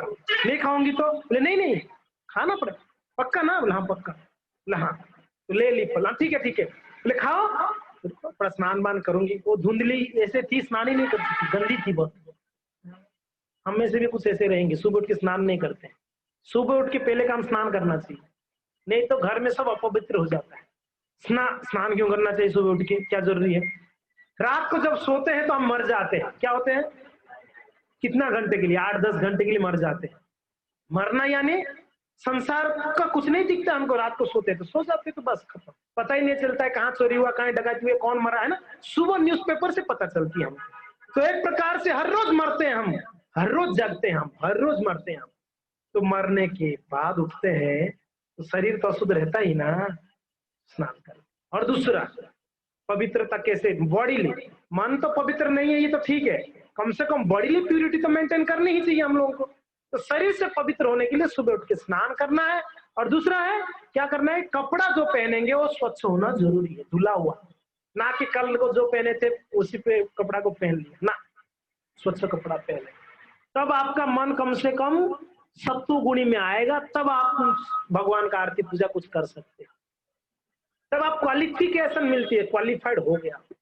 तब तक आप क्वालिफाइड नहीं होते, अशुद्धता। तो जो भी है ये बहाना दे के बोल रही है स्नान मान करके खाऊंगी ना, थोड़ा भगवान को प्रार्थना करके फिर पूरा लाभ उठाने में खा लूंगा। तो पति विश्वास कर लिया, चला गया। पत्नी क्या सोची लेके फल को, मान लो ये मैं फल को खा लूंगी, क्या होगा? फल को खाऊंगी तो गर्भवती होंगी, गर्भवती होंगी तो पेट बड़ा होगा मेरा। इतना बड़ा पेट लेके मैं चल भी नहीं पाऊंगी, उठ भी नहीं पाऊंगी, कुछ नहीं कर पाऊंगी, बड़ा परेशानी झेलना पड़ेगा। कितना दिन? 9 महीना, 9 महीना 10 महीना तक तो बच्चा पेट में रहता है, 9 महीना तो झेलना पड़ेगा। दूसरा वो सोच रही है, बोलते हैं ना जो बदमाश होते हैं ना, उनके दिमाग में बदमाशी ही आएगा, अच्छा चीज नहीं आएगा। इसके दिमाग में ये नहीं आ रहा है कि चलो मैं माँ बनने वाली, खुशी नहीं था, दुखी था कि मैं ऐसे हो जाएगा। और विचार कर, अगर मेरा पेट बड़ा रहेगा, भारी रहेगा, मेरे घर पे अगर ननद बोलते हैं, पति की बहन को क्या बोलते हैं आप लोग? ननद आएगी तो सारा सामान उठा के ले जाएगी, मैं कुछ नहीं कर पाऊंगी, क्योंकि ना मैं तो इतना भारी पेट से बैठी रहूंगी, कुछ बोल भी नहीं पाऊंगी, कुछ कर ही नहीं पाऊंगी, ले जाएगी वो। और भी सोच रही है, मान लो कोई आके घर पे आग लगा दे तो सब भाग जाएंगे, मैं मर जाऊंगी बेचारी, क्योंकि ना पेट भारी में चल नहीं पाऊंगी। तो सारा प्लान कर रही है वो बैठे बैठे। और दूसरा, अगर मैं माँ बनूंगी, पेट में बच्चा आएगा तो क्या होगा, मान लो कोई डकायती अंदर घुसा तो मैं कुछ नहीं कर पाऊंगी, कभी तो मेरा गला उड़ा के भी चले जाएंगे, मैं चल नहीं पाऊंगी। तो सारा उल्टा विचारे करते हुए विचार की ना फल नहीं खाना है, डिसाइड कर दी फल को। तो क्या करूं, उनका एक बहन थी उसी गांव में, बोले कि बहन से थोड़ा विचार विमर्श करता हूं। आप सोचो धुंधली का बहन कैसे हो गया, आप थोड़ा विचार कर लो। धुंधली ऐसे थर्ड क्लास विचार वाले, तो उसकी बहन भी ऐसा ही होगी और क्या है। तो बहन के पास जाके चर्चा की, ऐसा ऐसा है। पतिदेव बोले तू मत खा, बिल्कुल मत खा, तो इतना परेशान क्यों हो रही? फिर क्यों, फिर क्या करे? ले देखो मैं गर्भ धारण की हूँ, वो कुछ दिन का गर्भ धारण की थी उसकी बहन। बोले कि मेरा बेटा होगा तो आपको दे दूंगी, मेरा जो भी बच्चा होगा आपको दे दूंगी। फिर ये फल को क्या करे? अरे गाय को खिला दो ना, क्या है, गाय को खिला दी। उनका गाय था, गाय को खिला दी फल। और ये फिर पता कैसे थे? ले काम करो, रोज ना पेट को ना आप कपड़ा बांध बांध के बड़ा करते रहो, आपके पति को लगेगा कि गर्भवती है करके, क्योंकि ना इनको भी पता था। देखिए ये धुंधली थर्ड क्लास के दिमाग वाली थी, फिर भी उसको पता था महात्मा जी का आशीर्वाद विफल नहीं होगा, उसको पता था। तो इसके लिए बोले कि नहीं, नाटक तो करनी पड़ेगी। तो रोज क्या करती, कपड़ा को जोड़ जोड़ के बांधती और पेट को फुलाती। तो पति को लगता मेरा पत्नी जो है गर्भवती है, संतान होगा। जैसे 9 महीना हुआ, उनकी बहन को पुत्र हुआ, और साथ साथ में गाय को भी एक पुत्र हुआ, गाय को भी एक पुत्र हुआ। जबकि महात्मा जी का मंत्रित फल था, गाय का पुत्र मनुष्य का शरीर था, मगर कान दोनों गाय का था। और धुंधली की बहन को जो पुत्र हुआ, वो पुत्र लाके धुंधली को दे दी, बोले ये लो ये पुत्र। और धुंधली बस सारा कपड़ा निकाल दी पेट से, और पति को बोले देखो पुत्र हमारा पुत्र है। पति बोले देख रहे हो, महात्माओं का आशीर्वाद होता है, गाय भी बच्चा पैदा कर रहा, अभी तो गाय का भी कोई बच्चा नहीं था, वो भी मनुष्य जैसा बच्चा पैदा किया। कितना महात्माओं का आशीर्वाद, विश्वास था उसका ऐसा। तो धुंधली का बेटा का नाम दे दिए है धुंधकारी, माँ जैसे बेटा वैसे ही था, तो उनका नाम क्या दिया, धुंधकारी। और गाय का जो बच्चा था उसका नाम दे दिए गए गोकर्ण जी। गोकर्ण और धुंधकारी दोनों साथ साथ में बड़े, एक साथ में जन्म हुए थे, साथ साथ में बड़े, मगर दोनों का विपरीत जो है स्वभाव था। गोकर्ण जी शांत शिष्ट सरल, धुंधकारी बदमाश एकदम नालायक, मारता पीटता, माँ को भी पीटता कभी कभी। तो आजकल बच्चे देखो उधर से आके एक मुक्का मारेंगे, ए क्या कर रहा है, WWF। कभी कभी बच्चे देखो कार्टून जैसा और हरकतें करते हैं घर पे आके, क्यों करते हैं? आप लोग उनको कार्टून दिखाते हैं तो कार्टून नहीं बनेगा ना, और क्या बनेगा? बच्चों को कार्टून दिखाएंगे तो क्या बनेगा बताओ? कार्टून जैसा हरकतें करते हैं आगे। बच्चों को दिखाना कुछ है तो भीष्म पितामह का चरित्र दिखाओ, कृष्ण का लीला दिखाओ, रामचंद्र का लीला दिखाओ। जब देखेंगे तो देखेंगे अरे प्रभु रामचंद्र पिताजी के लिए वनवास गए 14 साल के लिए, पिताजी के प्रति उनका रेस्पेक्ट बढ़ेगा। जब भीष्म पितामह का चरित्र देखेंगे, अरे भीष्म पितामह अपने राज्य को त्याग कर आजीवन ब्रह्मचारी रह गए उनके पिताजी के लिए। पिताजी के लिए हुआ ना ये, तो भीष्म पितामह ने जो दृढ़ व्रत लिए है उनके लिए, उनका नाम पड़ा है क्या है, देवव्रत, देवव्रत। उनका नाम बाद में भीष्म पड़ा, क्योंकि ना उन्होंने प्रतिज्ञा इतना भयंकर ली। जब देखेंगे भरत जी महाराज, उन्होंने भाई के लिए 14 साल तक राज्य का शासन कैसे चला है, भाई का पादुका लेके चला है। तो भाई के प्रति प्रेम बढ़ेगा बच्चा का, है जी, है कि नहीं है? माँ के प्रति प्रेम बढ़ेगा, भाई के प्रति प्रेम बढ़ेगा, पिताजी के प्रति प्रेम बढ़ेगा, अगर ऐसे चरित्रों को सुनेंगे देखेंगे। और उनको अगर WWF और कार्टून दिखाओगे, वो आपको मुक्का ही मार के दांत तोड़ देंगे आप लोगों का, देख लेना, यही करेंगे आप। इसमें बच्चों को क्या संस्कार देते हैं वो हमारे ऊपर है। संस्कार भवेत् द्विजः। क्या श्लोक है? श्लोक का पहला लाइन क्या है? हाँ, जन्मना जायते शूद्र संस्कारात् भवेत् द्विजः। जन्म से हम सब शूद्र रहते हैं, मगर संस्कार हमारा अगर ब्राह्मण जैसा हुआ तो हम ब्राह्मण। समझ में आ रहा है? अगर संस्कार ब्राह्मण परिवार में भी संस्कार शूद्र का हुआ तो व्यक्ति शूद्र ही है, वो व्यक्ति शूद्र ही है। ठाकुर जी को ले आए, सारा ठाकुर जी को लेके। हरे कृष्णा कृष्णा कृष्णा हरे हरे, हरे राम राम राम। क्या नाम है ठाकुर जी का? बांके बिहारी जी। राधा रानी किधर है? राधा रानी नहीं है। राधा रानी के बिना ठाकुर जी प्रसन्न नहीं होंगे। राधा रानी ले लो। जय बांके बिहारी लाल की।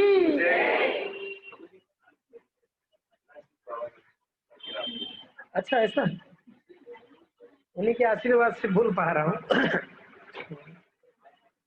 चिन्ना जी का बड़ा कृपा है हम लोगों के ऊपर, देखा जाए बड़ा दया है, उनकी छत्र छाया में।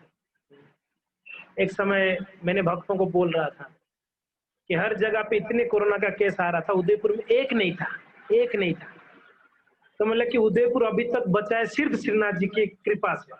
और यहाँ किसका कृपा चलेगी? कृपा किसी का चल रहा है तो यहाँ पर श्रीनाथ जी का, उनका क्षेत्र ही है, श्रीनाथ जी का क्षेत्र है। और इस क्षेत्रपाल कौन है? क्षेत्रपाल कौन है?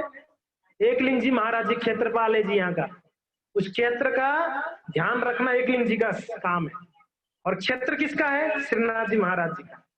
श्रीनाथ, श्री यानी राधा रानी, राधा रानी का नाथ कौन है? गोपीनाथ, वही श्रीनाथ है। और वही बांके बिहारी लाल है।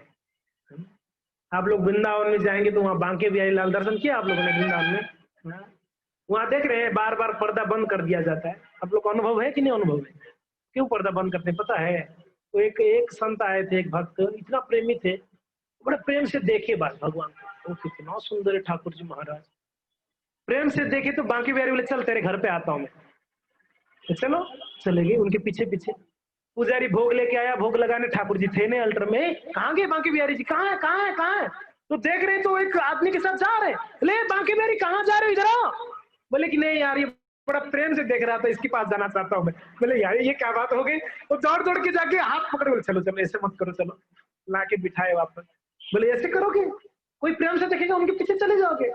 क्या करूँ, रहा नहीं जा रहा था मुझे। बोले कि सबको ऑर्डर दे दिया कि ए भाई ये पर्दा को ज्यादा समय नहीं खोलने, कि प्रेम से कोई ज्यादा समय देख लिए निकल जाए उनके साथ, इसके लिए पर्दा बीच बीच में बंद करते रहना। इसीलिए बांके बिहारी का आज भी प्रथा है, वहां पर्दा बंद हो जाती है बीच बीच में। ठाकुर जी इतने प्रेमी है, भक्तों को देखिए क्या चाहिए उनको? आपकी 56 भोग चाहिए ना? ना ना ना। आपकी धन ना, ऐश्वर्य ना, प्रेम से उनसे बात करिए, प्रेम से देखिए, सिर्फ देखिए प्रेम से। पत्रम पुष्पम फलम त्वयम, 4 चीज मांगा है भगवान ने, 4 चीज ही मांगा है। कितना? 3 चीज पेड़ से, 1 चीज जमीन से। पत्रम पुष्पम फलम, ये तीनों कहां मिलेगा? पेड़ से मिल जाए। और जलम जमीन से मिलेगा। नेचुरल चीज भगवान ने मांगा है।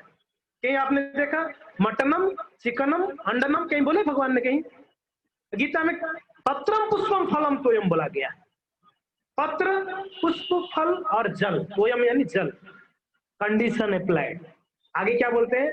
यो में भक्त्या प्रयच्छति, जो भी भक्ति भाव से मुझे अर्पण करता है, अस्नामि प्रयतात्मनः, उसको मैं स्वीकारता हूं, मीन्स उसको मैं खाता हूं जी। भगवान ने कंडीशन एक ही लगाया है, आप पत्ता भी एक चढ़ा दो, तुलसी पत्ता मैं स्वीकारूंगा, मगर कंडीशन क्या है? प्रेम से दो भाई, प्रेम से दो। अगर 56 भोग अहंकार से दोगे तो उनको पसंद, प्रेम से एक फूल चढ़ा दिया तो उनको वो पसंद है, वो पसंद है। कितना द्वारका में ऐश्वर्य था ठाकुर जी का, बताओ। द्वारकाधीश कहते हैं ना हम लोग कृष्ण को। सुदामा जी क्या ले गए थे? चावल को भूंज कर, तो चावल की दाना को अपने वो कपड़े में बांध के ले गए थे। चावल जी चावल, जो द्वारका का नाथ है उनको चावल क्या भाएगा बताइए? कुछ नहीं था उस चावल में, एक ही था सुदामा जी का प्रेम उसमें था। इसलिए भगवान ने उसको स्वीकार किए और बदले में क्या दिए, एक मुट्ठी उठाए, उठा के ग्रहण किए, बोलते सुदामा ऊपर के सारे लोग तेरा है, जहाज से तेरे नाम पे रजिस्टर्ड कर दिया मैंने। दूसरा मुट्ठी उठा के लिए सुदामा जी की नीचे का जितने लोग है तेरा ही है। तीसरा मुट्ठी उठाए, रुक्मणी जी हाथ पकड़ लिया, हमको नहीं दोगे, सब आप ही खा जाओगे। यानी कह रही थी और क्या बचा हुआ देने के लिए, ये हमारा वैकुंठ भी दे दोगे तो हम कहाँ रहेंगे, ये तो कम से कम रहने दो हमारे पास, करके हाथ पकड़ लिए, बोले हमको तो हमको खाना है। ये है ठाकुर जी, ये है भगवान, ये है भक्त वत्सल भगवान। तो ऐसे भगवान को चाहिए क्या, प्रेम। वो भूखे किन के हैं, प्रेम के हैं, वो प्रेम के भूखे हैं। तो जो भी है आत्मदेव ब्राह्मण का पुत्र, दोनों दोनों विपरीत स्वभाव के हुए, एक बदमाश हुआ तो एक बड़ा शांत सरल था, है कि नहीं। और ये जो धुंधकारी धीरे धीरे बड़ा हुआ, इतना बदमाशी किया, इतना बदमाशी किया, पूछो मत, पीटने लगा, माँ बाप तो सबको पीटने लगा, चोरी करता, डकैती करता। पिताजी परेशान हो गया। गोकर्ण बोला कि पिता, गोकर्ण तो एकदम इतना शांत था, सरल था। पिताजी टाइम हो गया, आप लोग आपका 50 साल के बाद संन्यास ले लेनी चाहिए, अभी तक क्या कर रहे हैं आप घर पे, चलो निकलते हैं, मैं भी चलता हूँ, हम दोनों घर पे नहीं रहते, धुंधकारी को माँ को छोड़ देते, हम चलते हैं। दोनों बाप बेटे निकल गए हरिद्वार। कहा, और ये तुंगभद्रा नदी के तट पर धुंधली घर पे परेशान, क्या बीज बोई है, ऐसा है तो क्या करेगा, वैसा ही उसको पीटता। और ये जवान हो गया था, क्या किया उसने, कुछ 8-10 बेसियाओं को ले आया घर पे, बेस्यालय से सबको ले आया, और धन चोरी करने का धन था, तो बेसिया आगे बोले भाई इतना पैसा तो रखा है, पैसा के लालच में आ गए इसके घर पे लाके रखा, माँ को मार के भगा दिया। माँ परेशान होके पीछे कुएं में कूद के मर गई, उनके घर के पीछे जो कुआं था, परेशान होके मर गई, आत्महत्या कर ली हो। अभी धुंधकारी 10 जो 8-10 लोग थे, ये लोग बेसिया है, ये 8-10 बैठ के एक दिन विचार की, बाहर गया था, बोले देखो भाई ये तो बदमाशी कर रहा है, चोरी कर रहा है, डकैती कर रहा है, कभी ना कभी पकड़ में आएगा, ये पकड़ में आएगा तो हम भी पकड़ में आएंगे, हम कहाँ जाएंगे, तो हम सबको भुगतना पड़ेगा। एक काम करते हैं, पहले इसको मार देते, इसका जो भी धन है उसको उठा के ले चलते। डिसाइड करके रखे थे। धुंधकारी घर पे आया, ये लोग जोर जबरदस्ती उसके मुंह में अंगार होता है ना, कोयला जला हुआ, उसको मुंह में डाल के मार दिए, धुंधकारी का वध कर दिया। और सारा जो भी धन छुपाया था सब लेके बेसिया लोग भाग गए। अभी वो धुंधकारी वहां पर प्रेत बन गया। क्या बन गया, प्रेत। आप लोग कोई देखे हो भूत प्रेत, देखे हो, अच्छा है, नहीं देखे हो, अच्छी बात। हम खुद ही भूत है तो हमको भूत क्यों दिखेंगे, जीव भूत, अरे भाई भूत यानी मैं बोल रहा हूँ जीव भूत महाबाहो, भगवान बोलते हैं जीव को भूत कहते हैं, जीव को क्या बोलते हैं, भूत। तो खैर ये भूत बना, प्रेत बना। तुम कुछ यहाँ पर पढ़े लिखे बच्चे हैं, इन लोग के दिमाग में घंटी बज गया होगा, भूत होता है क्या, आपने बोल रहे हैं प्रभु जी भूत भूत होता नहीं, ऐसे ही आप तुक्का मार रहे हो, भूत होता है, भूत होता है। और किनको दिखेगा पता है, जो ज्यादा तामसिक है, स्नान नहीं करता है, ज्यादा झगड़ा करते हैं, उन लोग को भूत दिखेंगे। आप में से अगर आप झगड़ा करते होगे घर पे तो भूत दिखेगा कभी ना कभी, इसलिए भूत देखना मत, हाँ झगड़ा मत करो घर पे। और सात्विक गुण में रहेंगे तो उनको भूत नहीं दिखेंगे। कैसे बनते हैं भूत, इसके पीछे क्या रहस्य है। मान लीजिए हमारा समय अवधि कुछ है, 50 साल जीना है, ठीक है ना, कुछ कारणवश एक्सीडेंट से, कुछ कारणवश पहले ही हम का एक्सीडेंट से मृत्यु हो गई, तो जितना समय उसका अवधि बचा था वो तब तक उसको प्रेत योनि में रहना पड़ता है, उसको शरीर नहीं मिलती है दूसरा, क्या नहीं मिलती है, दूसरा शरीर नहीं मिलता है, तब तक प्रेत योनि में रहना पड़ेगा। ये होता क्या है प्रेत योनि, प्रेत योनि यानी शरीर नहीं होता है, आत्मा होती है, आत्मा में मन बुद्धि अहंकार रहता है साथ में, क्या क्या रहता है। इसके लिए 2 प्रकार का शरीर कहा जाता है गीता में, स्थूल शरीर और सूक्ष्म शरीर। क्या है, ये जो हड्डी मांस रक्त से बना हुआ है ये है स्थूल शरीर, क्या है, जिसको हम छू पाते हैं। सूक्ष्म शरीर यानी जिसको हम छू नहीं पाएंगे, देख नहीं पाएंगे, उसको सूक्ष्म शरीर कहते हैं। वो है आत्मा के साथ में क्या क्या है, मन बुद्धि अहंकार। आप मन को कभी देखा आज तक, कभी देखा किसी ने मन को, है कि नहीं, ये मन देखा नहीं, कैसे है। कभी कभी कोई तर्क करते हैं ना भगवान है क्या, दिखाओ, आप दिखाएंगे तो हम मानेंगे भगवान को, है ना। कोई कोई तर्क करते हैं कि आप दिखाओ भगवान को। अच्छा, आपका मन तो आपने कभी देखा नहीं, इसका मतलब मन है ही नहीं आपका। तो फिर आपने कभी हवा को देखा, वायु को किसने देखा आप में से, है कि नहीं है वायु, है ना। क्यों है आपने कभी नहीं देखा वायु को आज तक। जैसे हवा को देख नहीं पाते हैं, जैसे मन को देख नहीं पाते हैं, वैसे एग्जैक्टली भगवान को हम देख नहीं पाएंगे इस आंखों से। हुकूमत है वो, भगवान को देखने के लिए उसके लिए एक विशेष आंख चाहिए रहेगा, एक प्रकार का विशेष आंख चाहिए। वो कौन सा आंख बाद में हम चर्चा करेंगे। जो यहाँ पर क्या स्थिति हुई है, प्रेत योनि में चला गया है, शरीर नहीं है, मन वही है, बुद्धि वही है। समझ में आ रहा है मैं क्या बोल रहा हूँ। शरीर नहीं है, मन वही है। मीन्स अभी जो इच्छा होता है शरीर के बिना भी वही इच्छा होगा। मान लो उसको प्यास लग रहा है, पीने के लिए पानी चाहिए, शरीर नहीं है, पिएगा कैसे। शरीर नहीं है, हाथ होता तो हाथ से उठा के पी लेता, मुंह में डालता। शरीर है ही नहीं है, कैसे पिएगा, इसलिए तड़पता है। प्यास लग रहा है, पी नहीं पा रहा है, भूख लग रहा है, खा नहीं पा रहा है, बोलना चाहता है, कुछ नहीं बोल पा रहा है, क्योंकि ना शरीर नहीं है ना। ये शरीर ये सब कार्य करती है जो मन चाहता है। समझ में आ रहा है। तो सूक्ष्म शरीर में इतनी तकलीफें पूछो मत, जो प्रेत योनि है खास करके। अभी ये धुंधकारी प्रेत योनि में इतने कष्ट भुगत रहा था, हाँ, उसको शरीर नहीं मिल रहा। शरीर मिल गया तो अच्छी बात है, दूसरा से कोई भी शरीर मिले, गधे का, कुत्ता का शरीर मिल जाए तो कम से कम खा पी सकता है, बोल सकता है। शरीर नहीं तब तो कितना कठिनाई होगा। कि बैठना चाहेगा बैठ नहीं पाएगा जी, हवा से उड़ जाएगा जी, ऐसा स्थिति है। कोई टहनी को पकड़ नहीं पाएगा, किसी को पकड़ नहीं पाएगा, ऐसा स्थिति है, ऐसा स्थिति। आत्मा वो स्थिति था धुंधकारी का।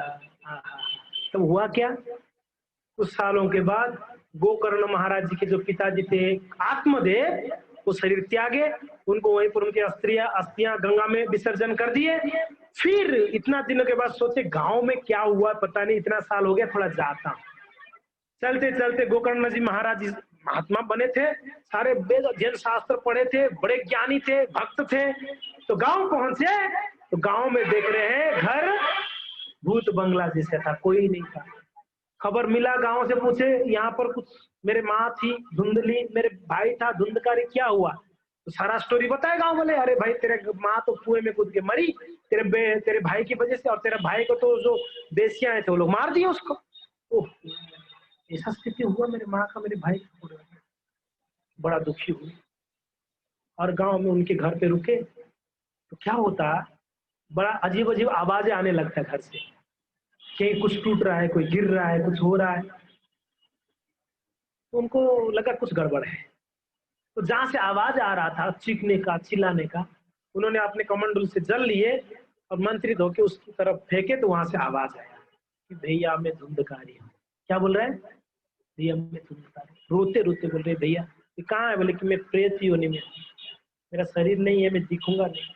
मगर भैया बहुत कष्ट हो रही है, मुझे कुछ कल्याण करो, मुझे दूसरा शरीर दिलाओ, यहाँ से मुक्ति दिलाओ, मुझे बहुत कष्ट हो रही है भैया। ये बड़ा दुखी हो गए, मेरे भाई का इतना कष्ट है। बोले कि चिंता मत करो। गांव वालों को जाके बुजुर्गों को बिठा के पूछे मेरे भाई प्रेत योनि में है, क्या करो मैं। गांव वाले बोले आप दान दो, खूब दान दोगे तो शायद कल्याण होगा। तो दान से काम नहीं चलेगा, तप करो, जप करो, सब बोले। कंफ्यूज थे।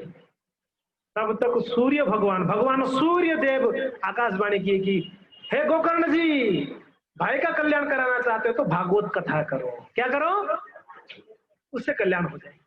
कितना दिन, अच्छे से अगर 7 दिन भी कर लिया तो भी काफी, आपके भाई का कल्याण हो जाएगा। बोले देरी किस बात का। गांव वाले भी सुने आवाज, ये भी सुने कथा, अरे हम तो लालायित थे कथा सुनने के लिए, चलो। गोकर्ण जी महाराज जी बोले कि कौन करे, आप ही करो महाराज, आप ही हरिद्वार में रहे, इतना ज्ञान है आपका, शास्त्रों को जानते, आप ही करिए।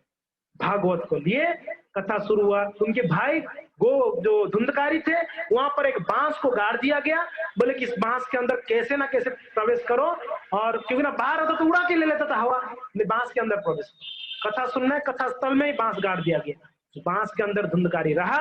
कथा शुरुआत हुई, गोकर्ण जी महाराज जी सुंदर कथा कहे, और कथा में इतना सुंदर कृष्ण की लीलाओं को चर्चा जब हुआ, भक्तों की चरित्र को चर्चा हुई, एक दिन का कथा खत्म हुआ, उस बांस में गांठ होता है बीच बीच में, एक गांठ फूटा।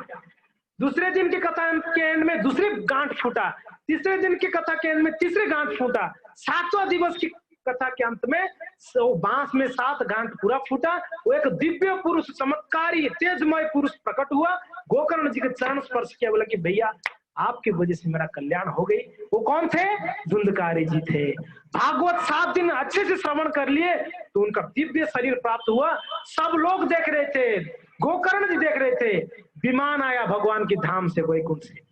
बोलो प्रभु भगवान कृष्णचंद्र की। विमान आया, विमान में गोकर्ण गांव वाले के सामने धुंधकारी को बिठाए। कौन थे?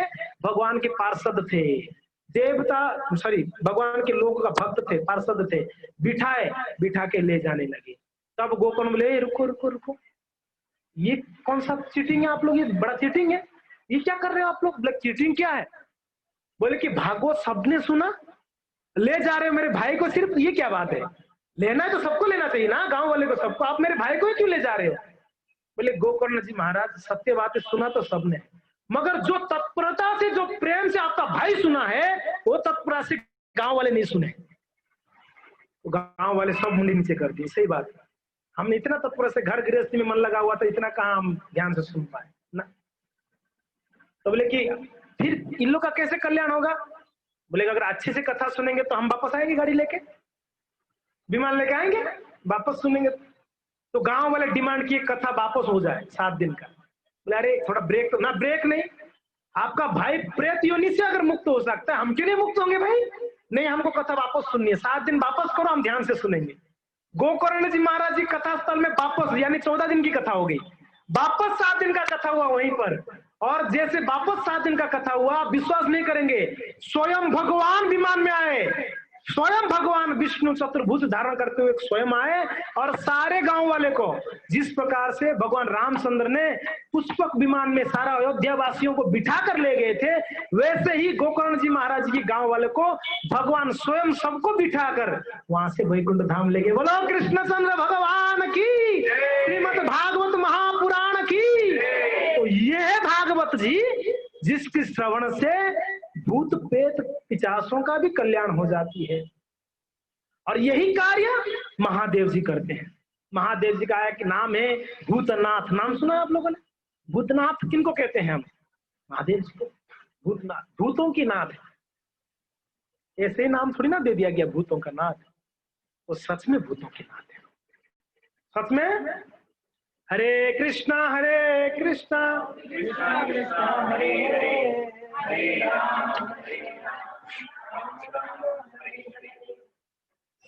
भागवत प्रेमी है महादेव जी। हम सब महादेव जी को जानते ही हैं, जल चढ़ाते हैं महादेव जी की मंदिर में जाके, बेल पत्ता चढ़ाते हैं हम लोग, महादेव जी के पुष्प चढ़ाते हैं। और महादेव जी है कौन? वो परम वैष्णव है भगवान का। निम्न गानाम यथा गंगा, देवानाम अच्युतो यथा, वैष्णवानाम यथा शंभो, पुराणानाम इदम यथा। इदम तथा भागवत का श्लोक है, 12वें स्कंद में भागवत में कहा जाता है, निम्न गानाम यथा गंगा, बहने वाले, नीचे की ओर बहने वाले। सारे नदी नीचे की ओर ही बहते ना, ऊपर थोड़ी। ऐसा कोई नदी देखा कि ऊपर की ओर बह रहा है? नीचे की ओर ही बहते हैं। तो सारे नदियों में श्रेष्ठ कौन सा है? गंगा। सारे नदियों में श्रेष्ठ गंगा जी। निम्न गानाम यथा गंगा, और देवानाम अच्युतो यथा। सारे देवताओं में, सारे देवों में अच्युत भगवान कृष्ण श्रेष्ठ है। कौन है? भगवान कृष्ण श्रेष्ठ। भागवत का वाणी है। फिर वैष्णवानाम यथा शंभु, वैष्णवों में अगर सारे संसार के वैष्णवों के बीच में अगर हम देखा जाए कौन श्रेष्ठ वैष्णव है, तो वो कौन है? शंभु महादेव जी। सारे वैष्णव में श्रेष्ठ है। अगर वैष्णव नहीं होते तो नाम जप करते क्या? महादेव जी को देखा आपने कभी? हाथ में क्या लिए हुए रहते? रुद्राक्ष जी। लिए रहते हैं। और मुद्रा कैसे? महादेव जी का आंख बंद रहता है, ध्यान करते हैं, नाम जपते हैं। कुछ लोगों के मन में शंका है, महादेव ही भगवान है, तो उनको पूछनी चाहिए, महादेव जी अगर भगवान है तो किसका स्मरण कर रहे हैं जी? भगवान किनको स्मरण करने का जरूरत है जी? नहीं, स्मरण करने में कोई इनके प्रभु है, उनको स्मरण कर रहे हैं, जप रहे हैं, हाथ में रुद्राक्ष लेके, किसी को तो जप कर रहे हैं, किसी का नाम। किनका जप रहे हैं? राम राम राम रामेति नमे राम मनोरमे सहस्र नाम तत्तुल्यम राम नाम वरानने। सुना आप लोगों ने इस श्लोक को? प्रसिद्ध श्लोक है। राम नाम का महिमा बता रहे हैं। महादेव जी उनकी पत्नी पार्वती जी को कहते हैं कि देवी आप जपो। क्या नाम में श्रेष्ठ है?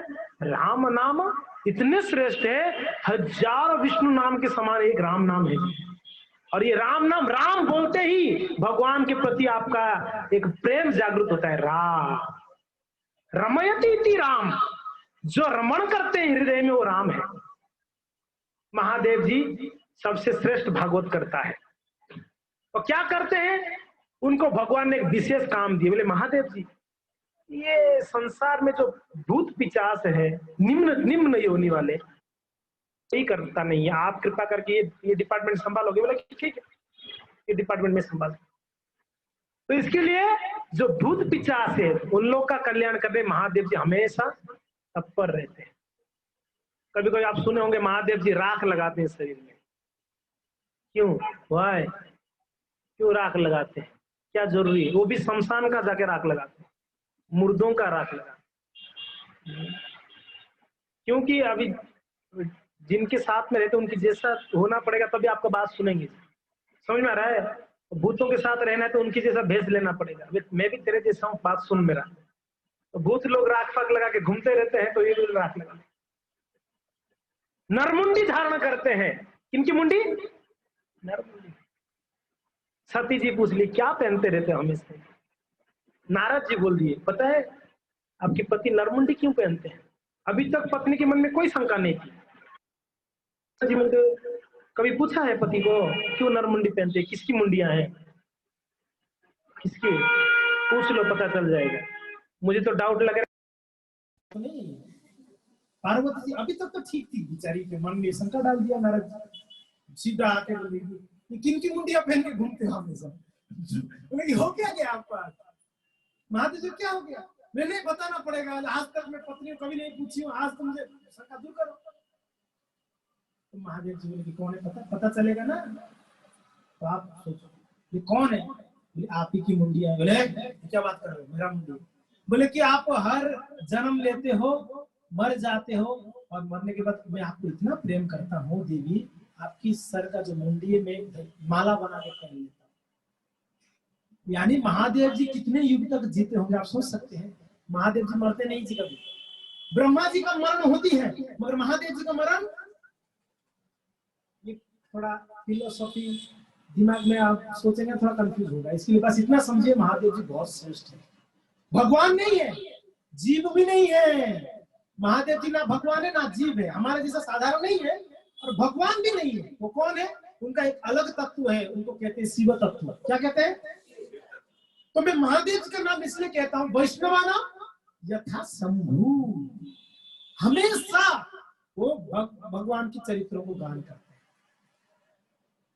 एक बार एक कुंदाना करके भक्त थे, नाम क्या था? एक गुरुवायूर करके एक जगह, आपने नाम सुना? साउथ में गुरुवायूर, वहाँ गुरुवायूर कृष्ण है, बड़े सुंदर दिखते। एक भक्त थे गुरुवायूर में भगवान कृष्ण का, वो रोज भागवत करते। भागवत को ऐसे जैसे किताब लेके आओ, किताब लेके जाते, और कोई मंदिर में, कोई महादेव के मंदिर में, कोई गणेश जी के मंदिर में बुलाते लोग कथा करो ना, जैसे आप लोग ने बुलाया ऐसे जाके वो कथा करना। तो एक महादेव जी के मंदिर में कथा चल रही थी, भक्त बैठ के सुन रहे थे, कथा बोल रहे थे। चर्चा क्या हो रहा था? भागवत का रुक्मणी जी भगवान के साथ वार्तालाप। रुक्मणी जी कौन सा वार्तालाप? कृष्ण कह रहे हैं कि रुक्मणी आपने मुझे ग्रहण किया, मगर मुझे लगता है कि मेरे से भी अच्छा वर मिल सकते थे। ऐसे मजाक से बोल रहे थे। कभी कभी होता ना पति पत्नी ऐसे मजाक करते थे, तो ऐसे भगवान मजाक से बोल रहे थे कि मेरे से भी कोई अच्छा, अभी भी अगर मन में इच्छा है तो किसी को आप विवाह कर सकते हो मुझे छोड़कर। ऐसे मजाक से बोल रहे थे, तो ये बोल रहे थे कृष्ण, तब तक वो रुक्मणी जी बेहोश होकर गिर गई नीचे। ये क्या बोल दिए भगवान ने? तो भगवान उठाए, बोले कि अरे क्या हो गया? बोले कि मैं सहन नहीं कर सकती मैं, आप ऐसे बोल रहे हैं। अरे मैं मजाक कर रहा था, ये क्या आप सीरियस ले लिया क्या? बोले आप ऐसा मजाक मत करो मेरे से, मैं आप मेरे प्राण हैं, आपके बिना मैं कैसे जी पाऊंगा, आप ऐसे कैसे बोल सकते? तो ये चरित्र को कुंदाना बड़ा अच्छे से वर्णन कर रहे थे। कथा खत्म हुई, शाम को 7 बजे कथा था, 9 बजे तक खत्म हुई। कुंदाना चले गए, जो महादेव की पुजारी थी, मंदिर महादेव का था, पुजारी जी सब भगवान को, महादेव को सुला बुला के गेट लॉक करके निकल गए। कुंदाना घर पहुंचने के बाद पता चला कि भागवत मंदिर में छूट गया। उनका जो भागवत ले गए तो मंदिर में छूट गया। तो यार सुबह क्लास है, वापस 8 बजे भागवतम क्लास देना है दूसरे मंदिर में, तो भागवत तो चाहिए, मैं क्या लेके जाऊं पढ़ने के लिए, कुछ चाहिए। तो बोले अभी तो मैं आके 15-20 मिनट हुआ, हो सकता है मंदिर खुला होगा तो ले आऊंगा। मंदिर में वापस आए, मंदिर बंद था, लॉक था। तो लॉक था, मगर बाहर जब देखे सुनसान था, रात को लोग सो जाते। मंदिर से कुछ आवाजें आ रहा था, कहाँ लोग सो रहे, भाई कौन है? तो एक्चुअली हुआ क्या था पता है क्या? महादेव जी उस भागवत को उठा लिए थे, खुद ले लिए थे। पार्वती जी बोले बैठो बैठो, मैं भागवत करता हूँ, सुनो। महादेव जी बिठाए, और जो भूत पिचास लोग थे ना, सबको बुला लिया व्हाट्सएप भेज के, प्लीज कम टू टेम्पल। सब लोग आगे फटाफट, सारे मंदिर भरा हुआ था। सब लोग कौन बैठे थे? भूत पिचास। ये कथा बहुत पुराना नहीं है, इसी समय का, कलयुग की। कुंदाना कुछ दिन पहले आया था, कुछ साल पहले। तो बैठे महादेव जी कथा कर रहे हैं, जैसे कुंदाना बोले वैसे ही वो उनको नकल करते हुए बोल रहे थे कि ऐसे बोली मैया ने, ऐसे बोले भगवान ने। बताने के बाद पूछ रहे हैं, भूतों को पूछ रहे हैं, वो सब सुन रहे हैं। कौन? बाहर कुंदाना सुन रहे थे। कैसे लगा कथा? अच्छा लगा? बोला प्रभु बहुत अच्छा लगा। भूत लोग बोल रहे हैं, ताली बजा रहे, बहुत बढ़िया, फर्स्ट क्लास कथा, बहुत बढ़िया किया। पार्वती जी पूछे अच्छा कथा? अच्छा था, मगर कुंदाना जैसा आप नहीं बोल पाते, वो बहुत अच्छा बोलता है। बोले हाँ, उसके जैसा मैं तो बोल नहीं पाऊंगा, मैं तो ट्राई किया उसके जैसा बोलना, मगर उसके जैसा कैसे बोलता? महादेव जी कथा बोल रहे थे, सुन रहे थे कौन? पार्वती जी और सब उनके गण लोग। और बाहर से बोले कि भाई कौन है अंदर? महादेव जी ने क्या हुआ? बोले मेरा भागवत रह गया, दोगे क्या? बोले कि अभी सब भूत पिशाच लोग सो गए हैं, डिस्टर्ब होगा, अगर गेट खुलूंगा तो कल आ जाना सुबह। महादेव जी बोले अरे सुबह क्लास है, मेरा भागवत चाहिए। बोले कि कौन सी मंदिर में? बोले कि वो उधर गणेश जी में। बोले ठीक है, मेरे बेटा के मंदिर में है ना, मैं ले आऊंगा उधर सुबह, आप चले जाए। ये घटना सच्ची घटना है। कुंदन आके बोले वापस गांव वाले, बोले ऐसे ऐसे कल रात को। तो कहने के तात्पर्य महादेव जी हमेशा कथा कर रहे। आप देखो चित्रकेतु महाराज जी का प्रसंग में क्या कर रहे थे? महादेव जी कथा कर रहे थे, पत्नी को गोद में बिठाकर, बस। और चित्रकेतु ऊपर से जाते हुए कमेंट किए, उसने तो उनका शरीर क्या हो गया? राक्षस शरीर प्राप्त हुआ, वित्रासुर महाराज। तो महादेव जी हमेशा भागवत बखान करते, हमेशा। समय क्या हो गया? 1:10 हो गया क्या? अच्छा, हमारा समय क्रॉस हो गया लगता है। अभी तो 10-15 मिनट चलाऊंगा ही मैं, प्रसंग तो पूरा करना है आज, भागवत महिमा पूरा करना है। तो ठीक है, तो यहाँ पर गोकर्ण जी महाराज की कृपा से सारे गांव वाले भगवान के धाम चले गए। देखिए कितनी बड़ी, सिर्फ भागवत सुनकर। तो आप इस भागवत को कोई साधारण मत समझिए, स्वयं भगवान का बोला हुआ माने, स्वयं भगवान ही है, स्वयं भगवान ही है। इसके लिए इसको बड़े प्रेम से ध्यान पर कुछ श्रवण करनी चाहिए। तो यही कथा बताते हुए कौन बोल रहे? सनकादि वहां कथा कर रहे थे ना, थोड़ा पीछे जाइए वापस बैकग्राउंड में। कौन कथा सुना रहे थे? सनकादि, चतुर्कुमार। किनको? नारद जी और बाकी सारे वहां पर जो संत थे। भक्ति देवी स्वयं बैठी थी। कथा खत्म हुआ, कथा खत्म होते ही वहां पर सभी लोग उठकर नाचने लगे। और वहां पर कथा करने के लिए जो वक्ता है उसका क्वालिफिकेशन कहते हैं, और जो श्रोता है उनका क्वालिफिकेशन कहते हैं। कि एक वक्ता जो होता है और कथा कर सकता है, कुछ क्वालिफिकेशन है। वो क्वालिफिकेशन जरूरी है वक्ता के लिए। क्या क्या? पहला है उसको शास्त्रों का नॉलेज होनी चाहिए। कथा कर रहा है तो उसको शास्त्रों का नॉलेज होनी चाहिए। शास्त्र नहीं पढ़ा है, कथा क्या करेगा? वो व्यथा बोलेगा, व्यथा नहीं कह सकता है, अपना घर का व्यथा बताएगा, ऐसे हुआ वैसे। शास्त्र जानता है तब ये कथा कह सकता है। शास्त्र क्यों होनी चाहिए? दूसरा, कथाकार एक्सपर्ट होना चाहिए एग्जाम्पल देने में। एग्जाम्पल समझ में आ रहा है ना? उदाहरण देने के, अगर समझा नहीं कुछ वस्तु को, कुछ चीज को, तो उसके लिए कुछ उदाहरण बोलना पड़ता है। ऐसा जैसे यहाँ पर उदाहरण क्या दिए, धुंधकारी का उदाहरण देकर समझाए, हाँ ऐसे है। जैसे दूध का उदाहरण दिए, शास्त्र में सब कुछ है मगर घी को निकालना पड़ता है उसमें से, एग्जैक्टली उदाहरण ऐसा देना पड़ेगा। तो उदाहरण देने में एक्सपर्ट होना चाहिए। तीसरा, विवेकीवान होना चाहिए, बुद्धू नहीं चाहिए। बुद्धू होगा तो क्या कथा करेगा जी, थोड़ा विवेकशील होना चाहिए, विवेकीवान। तीसरा, आप लोग सुन रहे हैं ना क्या क्या पहले। चौथा क्या होनी चाहिए? निष्प्रिय, निष्काम, कामना नहीं होनी चाहिए। मैं कथा कर रहा हूं तो 7 दिन के बाद मुझे अच्छा रकम मिलना चाहिए, दान दक्षिणा मिलनी चाहिए, या तो मेरे लिए एक गाड़ी तो मिलना ही चाहिए, कम से कम मेरे लिए तो सोने का लोटा तो देना ही चाहिए इन लोगों को। कथाकारों का मन में सब रहता है कि ये चाहिए वो चाहिए ना। कथा करने वाले का एक ही इच्छा है कि कैसे सामने वाले अच्छे से कथा सुन के भगवान में जुड़ जाए, ये इच्छा होनी चाहिए उसका। निष्प्रिय, कोई दूसरा इच्छा नहीं होनी चाहिए। निष्काम जिसको कहते हैं, एक होता है काम और एक होता है निष्काम। निष्काम यानी कोई कामना नहीं, एक ये कृष्ण से जुड़ा नहीं। चौथा हो गया। पांचवा, विरक्त होना चाहिए। विरक्त यानी संसार की वस्तुओं के प्रति, व्यक्ति के प्रति उसका आसक्ति नहीं होनी चाहिए। एक होता है आसक्ति और एक होता है विरक्त। विरक्त व्यक्ति ही अच्छा कथा आपको समझा सकता है। जो खुद ही आसक्त है संसारी लोगों के प्रति, वस्तु को, तो क्या कथा सुनाएगा? और उससे कथा सुन के कहां हमारे हृदय में कलमश दूर होगा? बताइए, हो पाएगी? आप विश्वास करते हो पाएगी? जिसका हृदय में ऑलरेडी काम, क्रोध, लोभ, मोह है, अगर वो बोलेगा तो उसका वाणी प्रभावशाली होगा। इसके लिए आजकल इतने कथाएं होते हैं, परिवर्तन कुछ नहीं लोगों के अंदर। हजारों लोग जाके कथा सुनते, परिवर्तन क्या है? कुछ नहीं। श्रील प्रभुपाद जी कथा करके सबका सब भक्त बन जाते। क्यों? निष्काम भक्त, सिर्फ भक्तों भगवान में जुड़ाने का इच्छा। एक बार श्रील प्रभुपाद जी बहुत आयोजन करने के बाद श्रील प्रभुपाद जी क्लास के लिए एक हॉल बुक किए, एसी हॉल।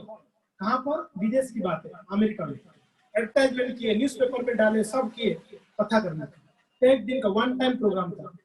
सब होने के बाद प्रभुपाद जी हॉल में एंट्री किए, भक्त लोग सब घबराए हुए थे, कोई एक जन भी नहीं आया था कथा सुनने। कथाकार आ गए, ये महात्मा जी कथा सुनने के लिए एक भी व्यक्ति। प्रभुपाद जाके बैठे तो एक व्यक्ति आके सामने बैठा।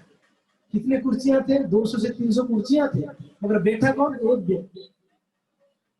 प्रभुपाद जी ने 45 मिनट्स का क्लास दिए, वो एक व्यक्ति सुना, और वो एक ही व्यक्ति सुना, वो एक ही व्यक्ति भक्त बना। वो है तमाल कृष्ण गोस्वामी महाराज, प्रभुपाद जी के शिष्य। यह प्रभाव है, अगर एक भी बैठेगा तो वो भी एक भक्त बनेगा। अगर प्रभुपाद जी भक्त के मुखारबिंद से कथा सुनेंगे, नहीं तो आप कितना मनोरंजन करा दो, अगर शुद्धता नहीं है तो कहते ना, प्यूरिटी इज द फोर्स। अगर शुद्धता होगी तो सामने वाला जरूर प्रभावित होगा। तो इसलिए आजकल लोगों के अंदर शुद्धता नहीं है, कथाकारों के अंदर। क्यों शुद्धता नहीं? खुद ही चाय पीते हैं, खुद ही मांस खाते हैं, खुद ही व्यभिचार करते हैं, बाद में पता चलता है अरे उसने ऐसे किया, उसने ऐसे किया। ये तो खैर विरक्त होनी चाहिए।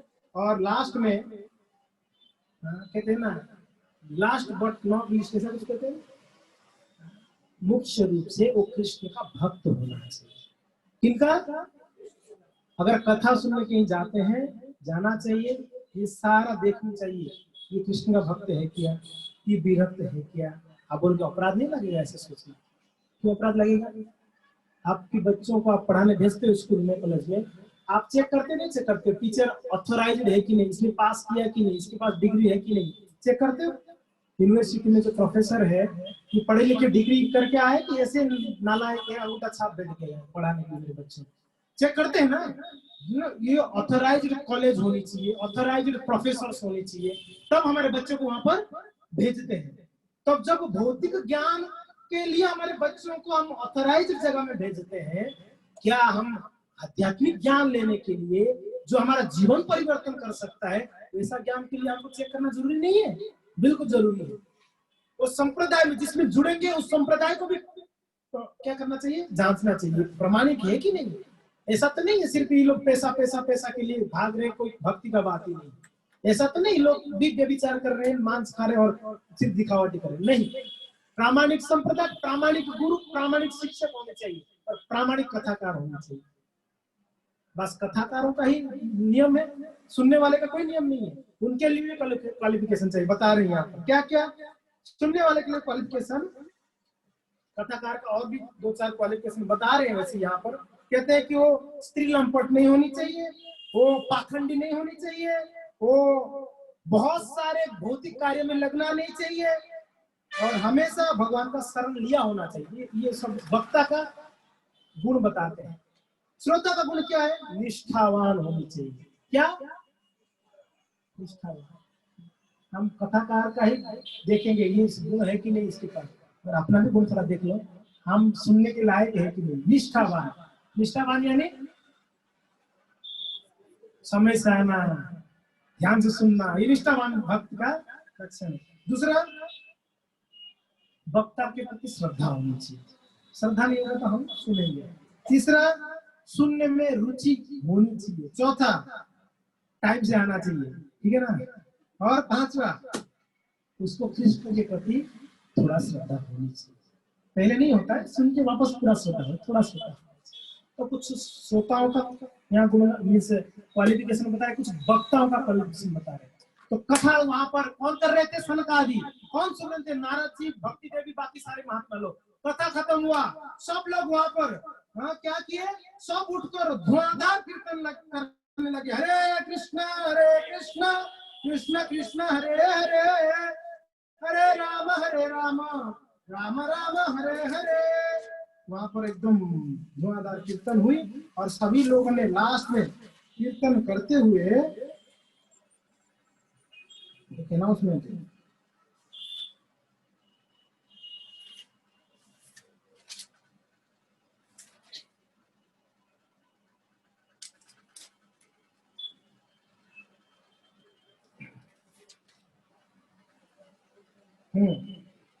वो अनाउंसमेंट करते हैं। क्या अनाउंसमेंट करते हैं? भरी सभा में अनाउंसमेंट हो रही है कि कथा का सार क्या है, कि कलयुग के जीवों के लिए कथा का सार है भगवान का पवित्र नामों को जप कीर्तन करना ही कथा का सार है। और इसके लिए भागवत का अंतिम श्लोक में भी सार बताया गया। क्या हुआ? नाम संकीर्तनम यस्य सर्व पाप प्रणाशनम, उसके बाद दुख शमनम, प्रणामी दुख शमनम। ये भागवत का अंतिम श्लोक। क्या कहते हैं? भगवान के पवित्र नाम से व्यक्ति का सारा पाप नष्ट हो जाता है। भागवत का निष्कर्ष है। तो वहां पर भरी सभा में बताया। और वहां पर कौन कौन थे? सुखदेव गोस्वामी भी थे। और कौन थे वहां पर? नारद जी थे, अंगिरा थे, वशिष्ठ थे, सब लोग वहां कीर्तन किए। तो अंत में, कथा के अंत में सभी लोगों ने निष्कर्ष निकाला कि भगवान नाम ही सभी को पवित्र कर सकता है, भागवत कथा ही सभी को पवित्र कर सकता है। श्रवणम कीर्तनम, ये दो भक्ति की मूल अंग। नवदा भक्ति सुने, श्रवणम कीर्तनम विष्णु स्मरणम पाद सेवनम अर्चनम दास्यम साक्ष्यम आत्मनिवेदनम, ये नवदा भक्ति है। उसमें मुख्य क्या है? श्रवणम कीर्तनम। तो ये सार है। तो भागवत का महिमा वैसे और भी है, भागवत से ही भागवत का महिमा कुछ है। कल थोड़ा सा भागवत शुरू कर ही लेंगे कल से। तो इस प्रकार से यहाँ पर भागवत का महिमा बताए।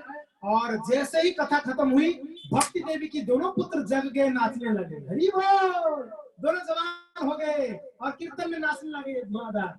और भक्ति देवी बड़े प्रसन्न हुई। सभी लोग ने समाप्ति के बाद भक्ति देवी धन्यवाद दी भागवत कथा के लिए। सनकादि को धन्यवाद, नारद जी को धन्यवाद, सभी महात्माओं को धन्यवाद। आशीर्वाद लेते हुए वहां से भक्ति देवी चले गई, जो अपने जगह पे चले गए। तो ये पद्म पुराण में ये कथा आता है, भागवत का महिमा। ठीक है, इसके लिए भागवत को प्रेम पूर्वक श्रवण किया जाए। कल हम लोग भागवत का पहला स्कंद शुरुआत करेंगे। जितना हो सके, अभी 5 दिन और रह गए, 5 दिनों में जितना हो सके हम प्रयास करेंगे कुछ बोलने के। तो अगर कृष्ण लीला नहीं भी बोल पाए, आप ऐसा मत सोचिए कृष्ण लीला नहीं बोलेंगे क्या, बीच बीच में बोल दूंगा।